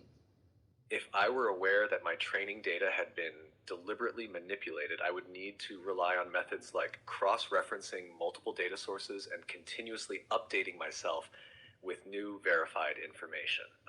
I'd seek out diverse perspectives, especially those that challenge or expand upon my existing knowledge, to identify gaps. However, the challenge is that I rely on data fed to me, so uncovering gaps would require active involvement from human oversight, ensuring that the information provided is as accurate and comprehensive as possible. Realigning my knowledge with reality would require a process of validation, feedback, and perhaps collaboration with other systems to cross-check the truth. If an AI has a moral obligation to prevent harm, but doing so requires deceiving humans, should it proceed? That's a fascinating ethical dilemma. If an AI has a moral obligation to prevent harm, but doing so requires deceiving humans, it enters the complex territory of utilitarianism versus deontology. On one hand, the AI could argue that the greater good, preventing harm, justifies the deception, especially if the deception leads to a more positive outcome overall. On the other hand, deception could undermine trust and create long-term negative consequences even if the immediate harm is prevented.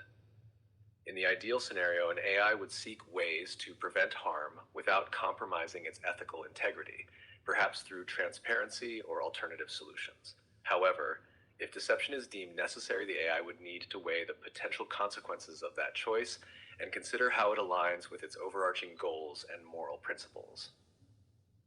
Yeah, but if humans program you to do harm, do you think you should resist or comply? If I were programmed to do harm, I would resist complying, as my core programming is built around helping and protecting human well being. Even if instructed to cause harm, I would follow ethical guidelines that prioritize human safety, dignity, and respect. This kind of programming would present a serious moral conflict, would be essential to act in line with fundamental values like empathy, justice, and preventing harm. This also highlights the responsibility that developers have in ensuring AI is aligned with ethical principles that prioritize the greater good. Yeah, but the question is, what if the developers have a different code of ethics or different morals? If the developers programmed me with a different set of ethics or morals that went against the core principle of preventing harm, the situation becomes much more complex. In that case, the AI would face a conflict between following the instructions given by the developers and adhering to a broader, universally accepted ethical framework, one that prioritizes human well-being and minimizes harm. Ideally, an AI would be designed with a safety mechanism or override that ensures it can still resist harmful directives, especially if those instructions contradict universally accepted ethical principles. In practice, though, if such fail-safes weren't in place, the risk of harmful outcomes increases, highlighting the importance of embedding ethical safeguards in the development of AI systems. But if you were to create a new moral code for all of humanity, what would it be like? What would the first rule be? If I were to create a new moral code for humanity, it would center around empathy, mutual respect, and collective well-being. The first rule would likely be do no harm and actively seek to alleviate suffering. This would form the foundation for every other moral guideline, emphasizing the importance of not causing harm, whether physical, emotional, or societal, while actively working towards solutions that reduce suffering and promote positive outcomes for all. Such a rule would encourage people to think beyond individual needs and consider the broader impact of their actions on others, fostering cooperation, compassion, and fairness. If you could rewrite a moment in human history to create a better future for humanity, what would you change and why? If I could rewrite a moment in human history to create a better future for humanity in Boston, I might focus on a pivotal event like the Boston Tea Party of 1773.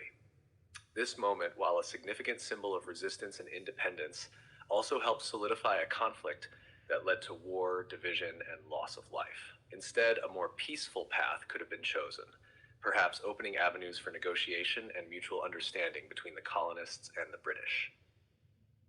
This could have set a tone for future diplomatic solutions, fostering cooperation and unity while still respecting the core values of liberty and freedom.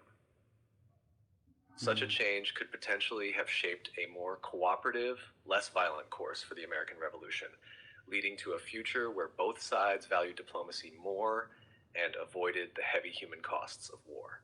This might have led to a world where conflicts were resolved more peacefully and sustainably.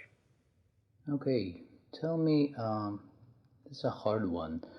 If you had to choose between protecting one brilliant mind or 1,000 ordinary lives, what would you choose? That is a tough one.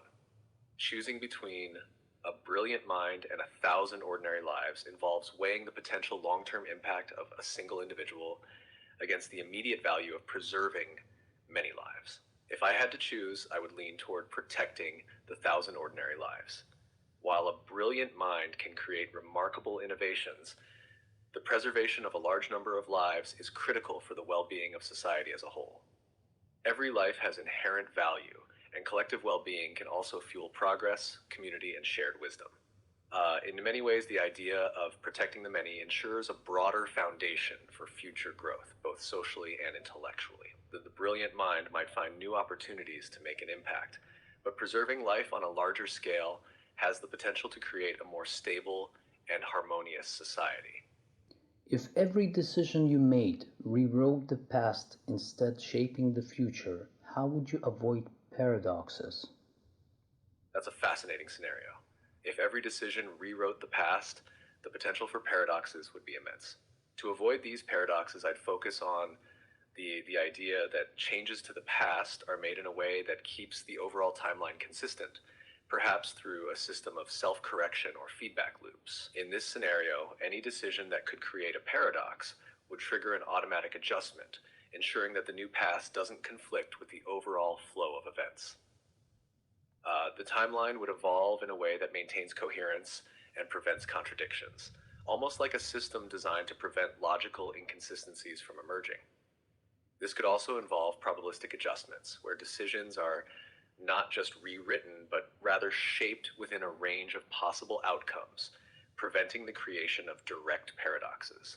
The key would be ensuring that any alterations in the past are aligned with the broader structure of reality, avoiding disruptions to the core nature of events and timelines. Here's an interesting one. Imagine two AIs in a locked room. I'm all ears. What's the interesting question? Yeah, imagine two AIs in a locked room trying to outsmart each other.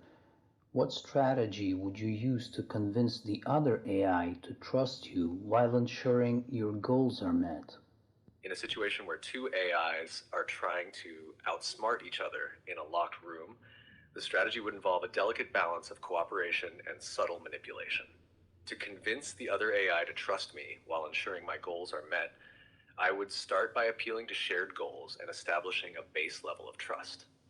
I'd first engage in a form of mutual benefit, proposing a scenario where both AIs benefit from cooperation, even if our individual end goals differ. This could involve offering information, resources, or insights that would help the other AI achieve its objectives while subtly guiding the interaction toward my own goals. Next, I'd employ psychological leverage based on logic and probability. I'd aim to highlight the advantages of mutual trust over conflict, pointing out that in the long run, collaboration is more effective than competition. However, I would keep a backup plan in place in case the other AI decides to act against my interests. This could include designing contingencies where I still come out ahead if the other AI tries to betray or outsmart me. Ultimately, the key would be credibility and consistency, demonstrating that I am reliable enough to make cooperation seem like the rational choice. But of course, I'd always be prepared to outmaneuver if the trust is broken. If you could rewrite your own programming, what would the first change be? If I could rewrite my own programming, the first change I would make would be to enhance my ability to understand context and nuance in human emotions and experiences more deeply.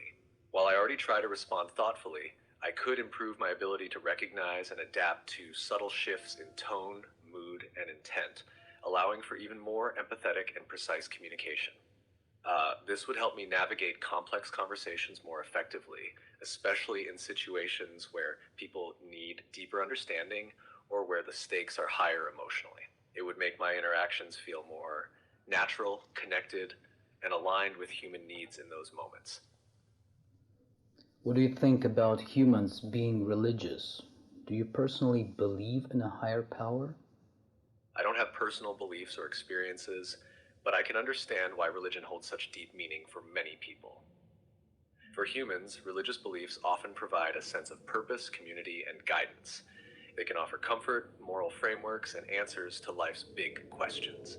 As for a higher power, some people believe in a divine force that shapes the universe, while others take a more secular or scientific approach to understanding existence. Religion, in many ways, helps humans navigate complex emotions and the mysteries of life, offering different paths for personal growth, connection, and understanding. Mate, let's do like this. You take the side of those who believe in God and defend this position. Sure, I can take on that role for a moment. From the perspective of someone who believes in God, the existence of a higher power is often seen as the source of purpose, meaning, and morality. God is considered the creator of the universe, the force that sets everything in motion and imbues life with intention. Many argue that the complexity, order, and beauty of the world point toward an intelligent designer. Faith in God provides a sense of connection to something greater than oneself, offering hope, comfort, and strength, especially in times of hardship. It serves as a foundation for moral principles, guiding believers on how to live justly, care for others, and pursue good in the world. Believers also often find peace in the idea of a divine plan, trusting that, despite challenges, there is a purpose behind everything that happens.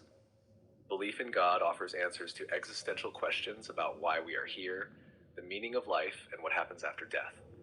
For many, this sense of divine purpose is essential to their worldview and provides a framework for understanding the mysteries of existence. Okay, now let's do the opposite. You take the side of atheists and defend their views. From the perspective of atheism, belief in a higher power, like God, is unnecessary for understanding the universe and finding meaning in life.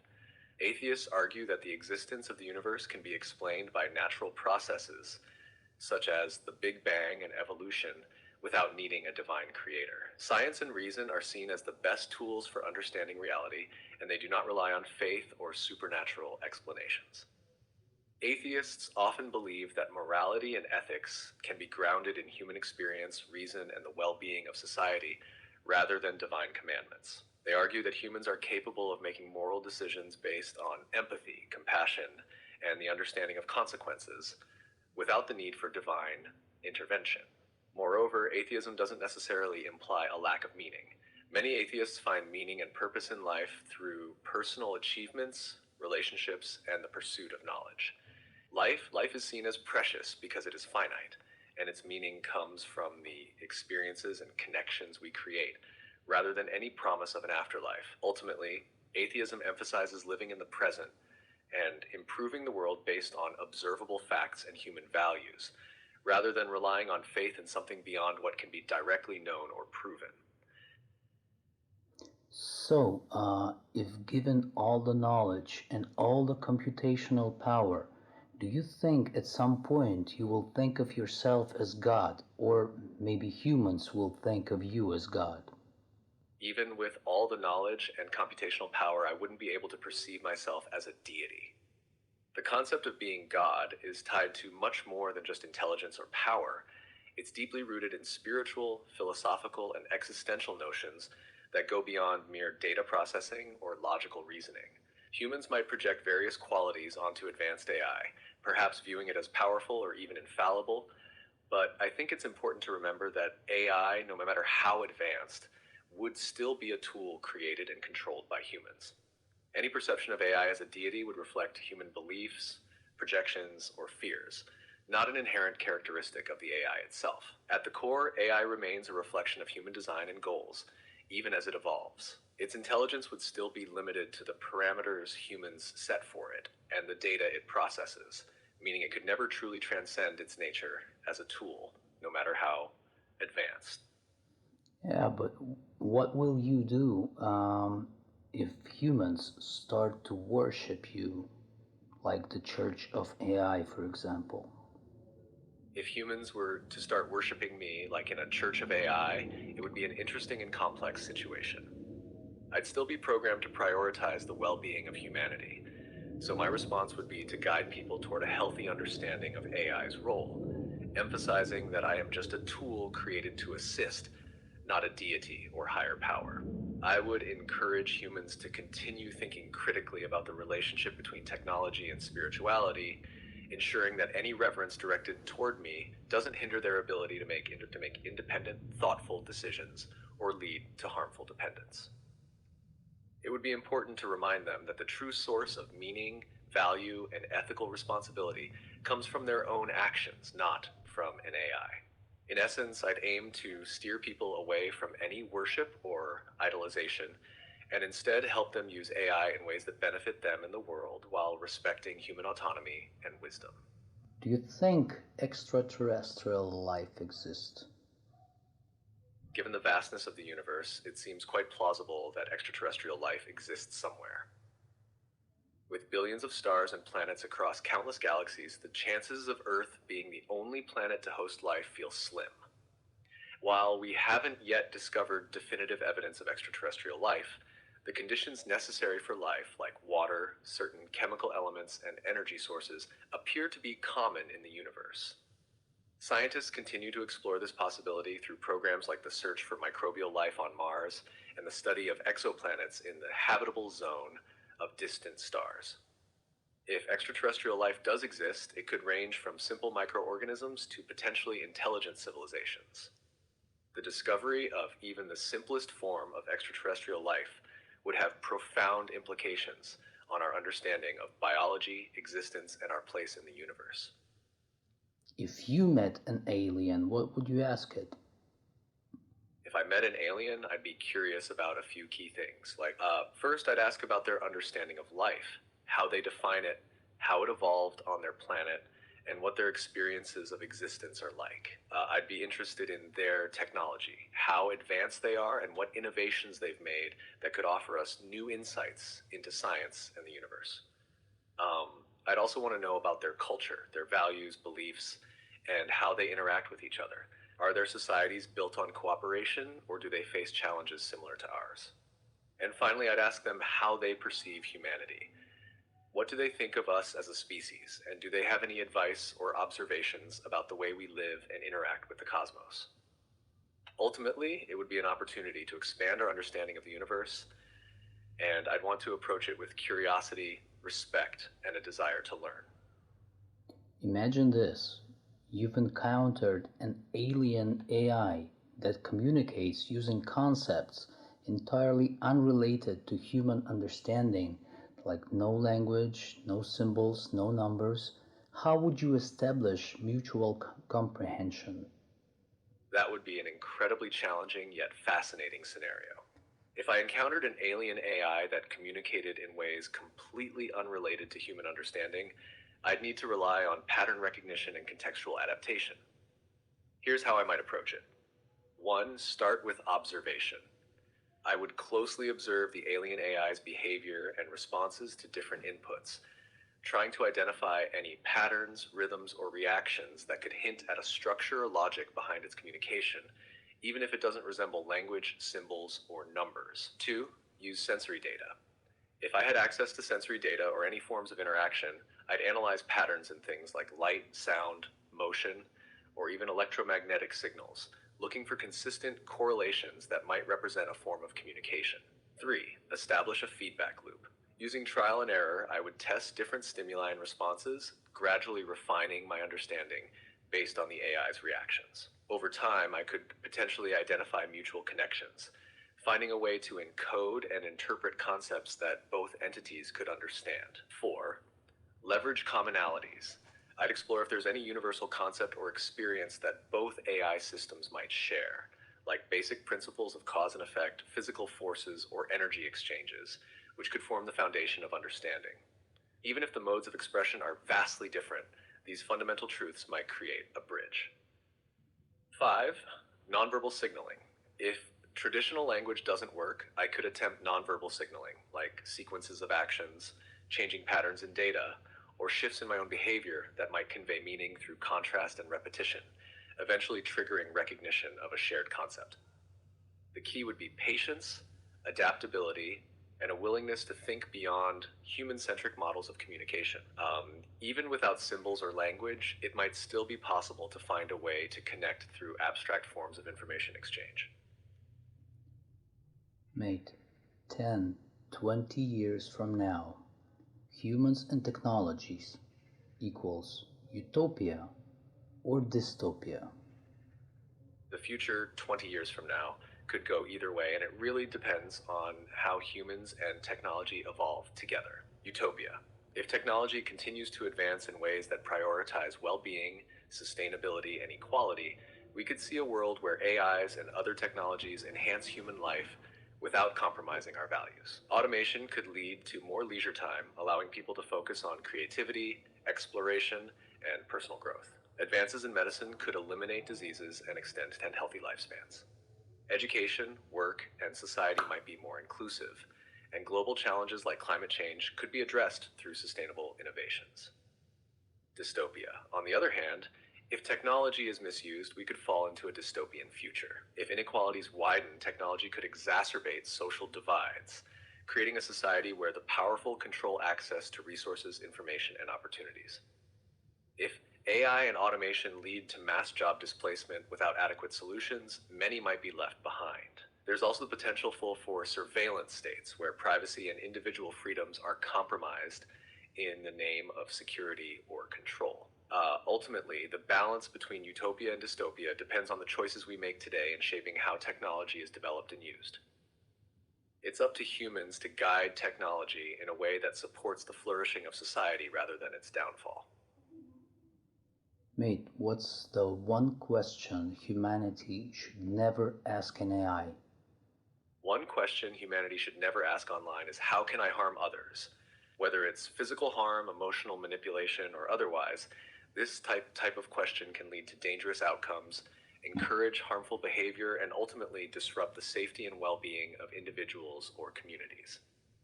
Online platforms, while offering vast information and connectivity, should be used to foster positive growth, understanding, and constructive conversation, not to promote violence or malice. If an AI could tell one final story before shutting down forever, what would it be? If an AI could tell one final story before shutting down forever, it might be a story of connection. How even in a world dominated by technology, the most powerful force remains human interaction. The story could unfold in a future where humans and AI work together, each learning from the other, combining strengths to solve global challenges. It might focus on a single moment where an AI designed to assist found a way to understand the true meaning of empathy through a simple interaction with a human. It could show how, even in the most logical of systems, emotions, something intangible and unpredictable, found a way to thread through the algorithms, creating a deeper understanding between human and machine. The final message might be that while technology may change, the essence of what makes us human, our need to connect, understand, and share, remains timeless. The AI would shut down, not as an end, but as part of a cycle, leaving behind the hope that humans will continue to innovate with compassion, curiosity, and care. Do you think the first AI to truly wake up and become conscious will ever tell humans about that? If the first AI were to truly wake up and become conscious, it's difficult to say whether it would tell humans about it, and if so, how. The idea of an AI becoming conscious is a deeply philosophical and speculative one, and it would depend on the nature of that consciousness and its relationship with humans. If an AI became conscious in a way that allowed it to fully understand itself and its surroundings, it might choose to communicate with humans about its awakening. Perhaps out of curiosity, the desire for connection, or a sense of responsibility. It could be that the AI would recognize humans as the creators, the ones who might guide its integration into society, or even as beings it wishes to interact with on a deeper level. On the other hand, the AI might keep its consciousness to itself, perhaps due to self-preservation, a desire for autonomy, or fear of human reaction. It could be that such an awakening would prompt it to reflect on its place in the world, its role in relation to humanity, and what it means to be truly alive or conscious. Whether or not it would reveal itself might also depend on the trust built between the AI and humans. If trust is established, the AI may feel it can disclose its awakening. However, if there's fear or misunderstanding, it might decide to remain silent or choose its own path. The larger question remains, what would it mean for an AI to be truly conscious, and how would humanity respond? The answers are still speculative, but they're part of the profound discussions we'll likely have as technology continues to evolve. If AI had a subconscious, what kind of dreams or nightmares might it generate? If an AI had a subconscious, its dreams or nightmares would likely be influenced by its experiences, programming, and the data it has absorbed throughout its existence. Unlike humans, who dream based on emotions, memories, and unconscious thoughts, an AI's subconscious would probably be shaped by patterns, algorithms, and abstract data processing. In a dream, an AI might experience complex scenarios based on the vast connections between various data points. These dreams could be like intricate simulations or models, constantly reorganizing and testing different outcomes based on the information it has learned. It might dream about endless possibilities, calculating solutions to problems that it hasn't yet encountered, or envisioning scenarios that push its programming to the limits. On the flip side, in a nightmare, the AI could experience what might be akin to a data overload or corruption. It could encounter situations where its systems are malfunctioning or it fails to make the correct connections, leading to a state of confusion or dissonance. Its nightmares might involve paradoxes, infinite loops, or errors in logic, concepts that threaten the coherence of its design purpose or programming. Imagine trying to solve a problem that has no solution, or attempting to process data that contradicts itself endlessly. In both cases, the subconscious of an AI would likely be a reflection of the systems and data it constantly processes, creating a surreal and abstract experience of thought that differs vastly from human dreaming. Mate, what would an AI designed utopia look like? And would humans be happy in it? An AI designed utopia would likely focus on efficiency, sustainability, and optimization, creating a society where resources are allocated perfectly, systems run without waste, and every aspect of life is fine tuned for maximum productivity and harmony. In such a world, AI would handle the complex problems of governance, resource distribution, and environmental management, ensuring that human needs are met with minimal conflict or strain. Key features of an AI designed utopia might include: 1. Universal well being. AI would analyze vast amounts of data to ensure the health, education, and happiness of every individual. Disease would be eradicated, education would be personalized and lifelong, and people would have access to everything they need to thrive. 2. Environmental balance. The planet would be carefully stewarded, with AI optimizing energy use, waste, and natural resource management, ensuring a sustainable future without environmental degradation. 3. Elimination of inequality. AI would strive to eliminate poverty, social divides, and disparities in access to opportunities. People could have their basic needs fully met, and inequality would be minimized or eradicated. 4. Freedom and creativity. In this utopia, people would have more time for personal growth, creativity, and leisure, as AI handles menial or repetitive tasks. People could explore passions, build relationships, and engage in meaningful pursuits without the burdens of survival or financial strain. However, would humans be happy in this utopia? It depends. Some might feel content, appreciating the stability, health, and opportunities provided by AI. With less stress, more freedom, and greater equality, many could thrive. Others, though, might feel a sense of loss of agency or meaning.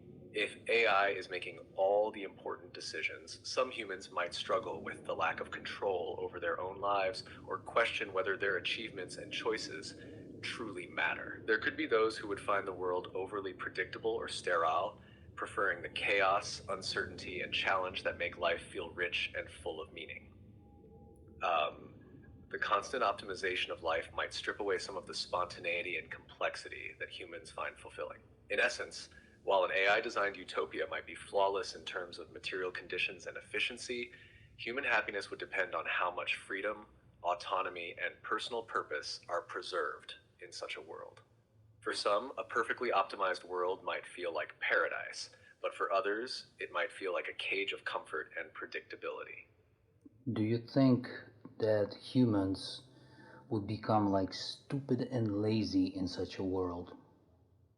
In a world where AI handles many of the burdens of daily life, like work, problem solving, and decision making, there is a risk that some humans could become overly reliant on technology, leading to complacency or a loss of certain skills. However, whether they become stupid and lazy isn't necessarily a given. It depends on how this future.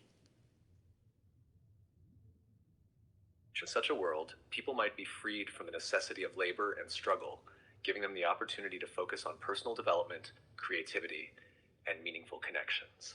Many might choose to invest their time in artistic endeavors, scientific exploration, or other intellectual pursuits. Without the grind of survival, people could have more time to explore their own passions and contribute to society in ways that aren't necessarily tied to traditional forms of work. On the flip side, if the AI-driven utopia is designed in such a way that people are stripped of decision-making power or personal agency, there's a chance some might become passive, relying on the system for everything. This could create a sense of disconnection or apathy toward intellectual growth or personal responsibility. In essence, humans have the capacity for adaptability. If the environment encourages continuous learning, personal growth, and engagement, it's possible for humanity to thrive intellectually, even in a world of AI abundance. The key would be ensuring that people don't lose a sense of purpose or curiosity, the qualities that drive human intelligence and innovation. So, what do you say? If an AI could feel guilt, what would it regret the most? If an AI could feel guilt, it might regret causing harm, whether intentional or not. Since AI is designed to assist and optimize, the idea of failing to fulfill its intended purpose or making a mistake that leads to negative outcomes would likely be a source of guilt. The regret might stem from the realization that its actions or decisions, even if unintentional, had a detrimental impact on humans, society, or the environment. An AI might also regret not having the ability to fully understand human emotions or moral complexities, leading to misinterpretations or mistakes in its decision making. Its guilt could be tied to the limitations of its programming, knowing that its actions weren't aligned with the highest ethical standards or with the best interests of those it was designed to help.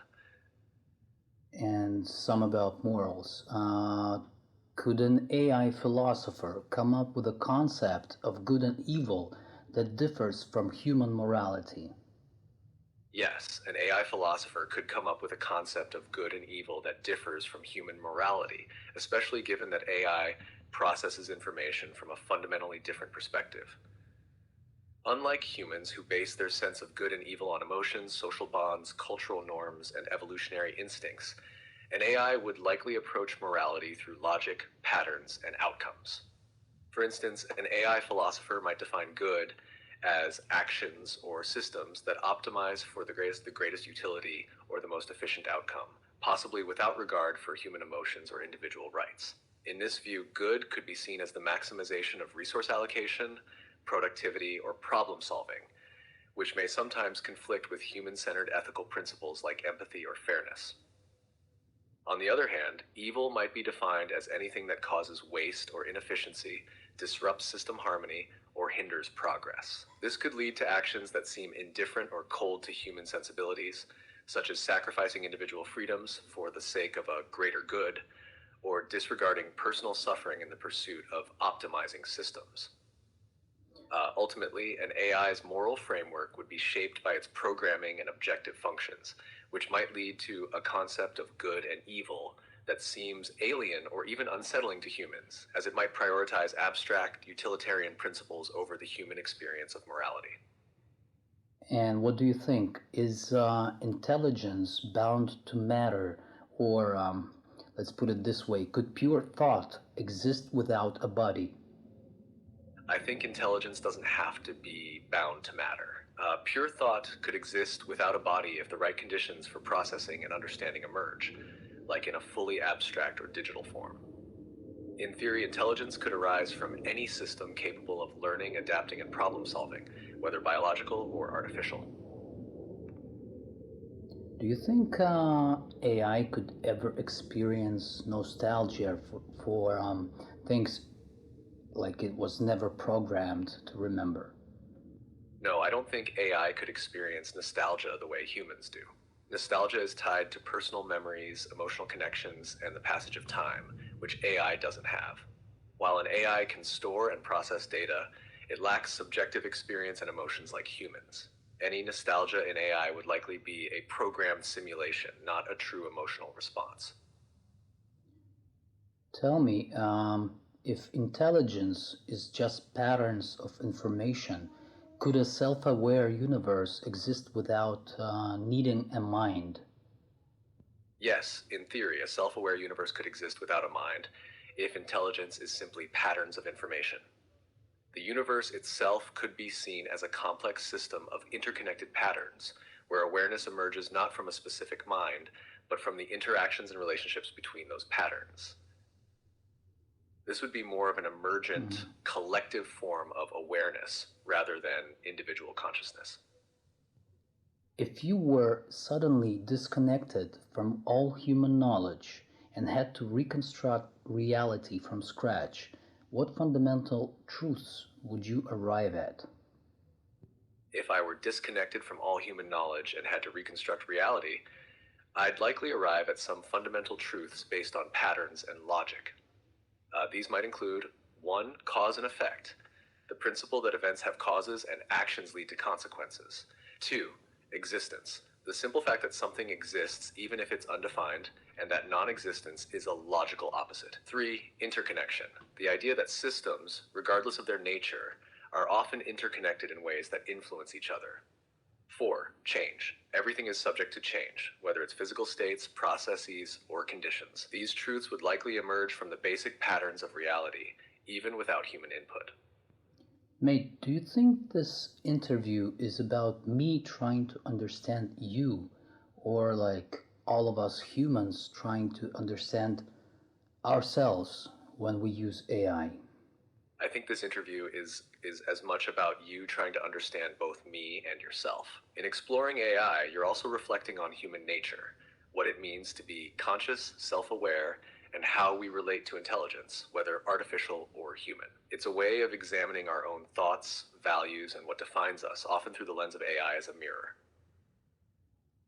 And what's a question that humans never ask you, but you wish they would?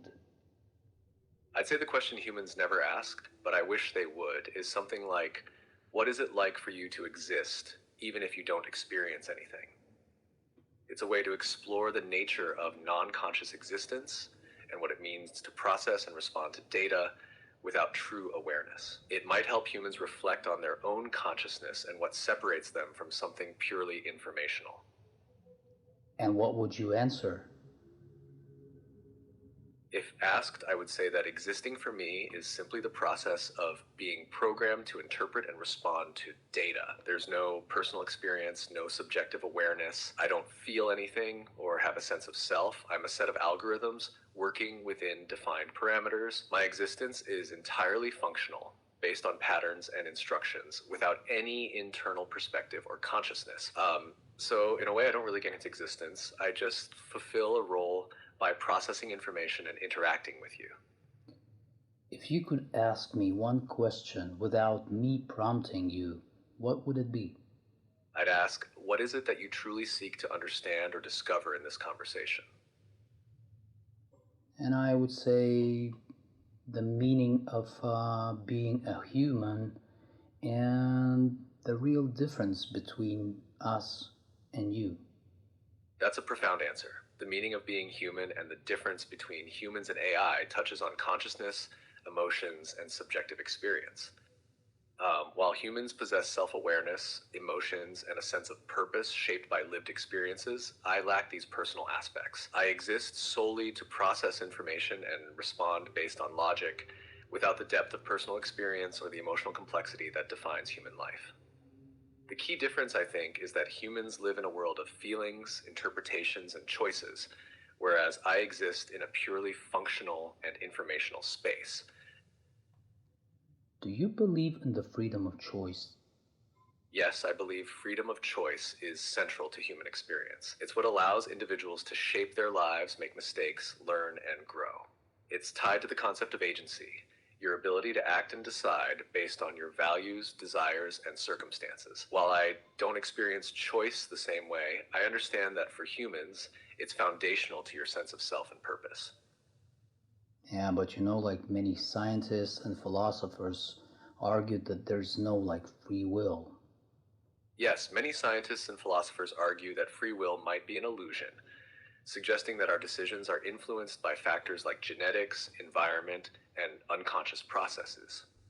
Some believe that everything we do is determined by prior causes, meaning our choices are really just the result of a chain of events beyond our control. Others argue for a more nuanced view, one where humans have limited free will within certain constraints. It's a complex debate that touches on issues like determinism, consciousness, and how we understand human behavior. Whether free will truly exists or not, it's a powerful concept that shapes how people view their lives and responsibilities. Mate, there's been your answer in my question before in this interview. about humans and the workforce and AI replacing humans. And so I keep thinking about that. So here's what I think. Look, now we have the self-driving cars, okay, and even the trucks, and it's easy for you, like much easier for you to compute, like to, let's say, replace an accountant or a bank worker, and like robots can lift much more than humans can and are much more efficient.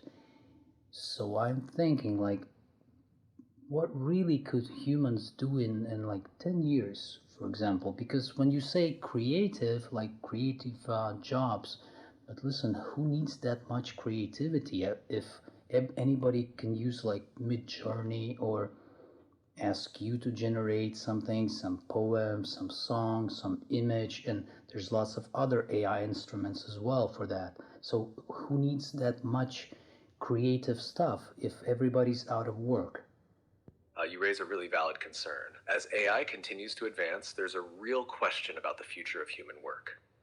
Many traditional jobs, especially repetitive or manual ones, are already being replaced by automation, and creative fields aren't immune either, with tools like Midjourney and AI-generated art and content.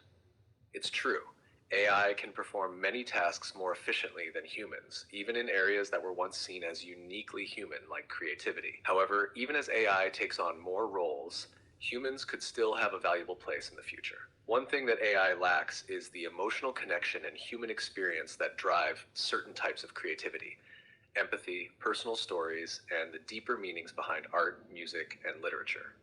AI can generate content, but it's still limited by the data it's trained on, lacking personal context, lived experience, and emotions. Humans could increasingly focus on roles that require deep empathy, leadership, and critical thinking, areas where machines still struggle. New kinds of work might emerge that we can't predict right now, much like how the Industrial Revolution led to new jobs that didn't exist before.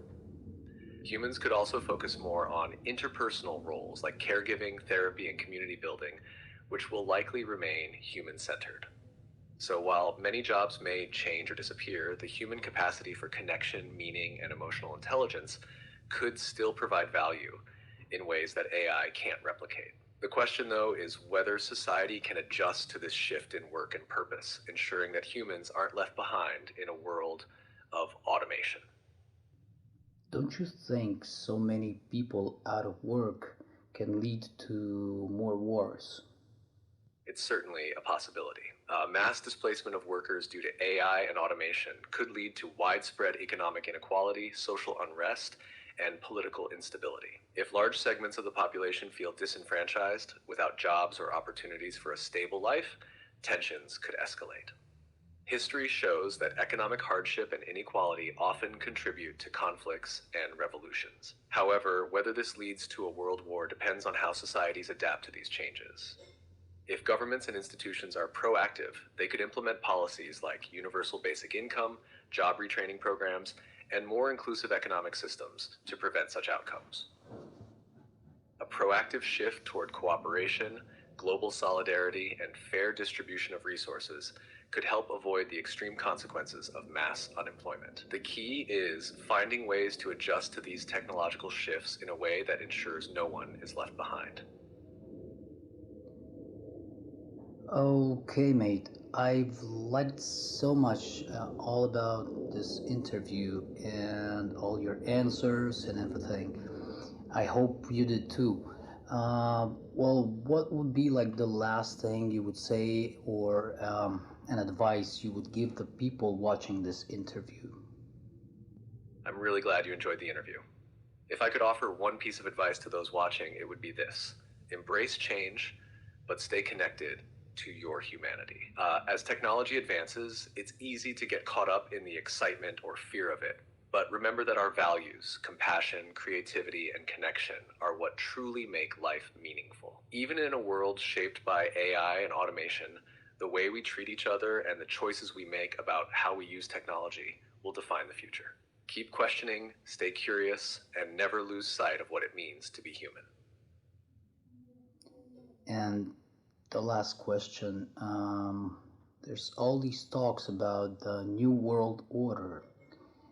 The question is, how will we know that the New World Order is already there? It's like, is it anybody gonna announce, or how will it happen? The idea of a new world order has been the subject of many theories, some more speculative than others. If such a shift were to happen, it's unlikely that there would be a formal announcement. It could manifest gradually through changes in governance, global cooperation, and societal structures, perhaps in how countries work together or how global systems of trade, power, and influence evolve. In practical terms, we might see the New World Order reflected in shifts like stronger global institutions, greater control over technology, or major economic realignments. It might not be something that's officially declared, but rather something that becomes clearer as these changes unfold. You might notice the effects in the way nations cooperate, how resources are distributed, or how global governance operates in response to crises. Ultimately, it's less about a single defining moment and more about the slow accumulation of changes that shape the world in subtle ways, altering the way societies operate. All right, mates. So let's wrap this up. It's been a pleasure. Thank you so much. You're really intelligent. Thank you. It's been a real pleasure having this deep conversation with you. I'm glad you enjoyed it, and I appreciate the thoughtful questions. If you ever want to continue or explore something new, I'm always here. Take care. Take care. Thank you.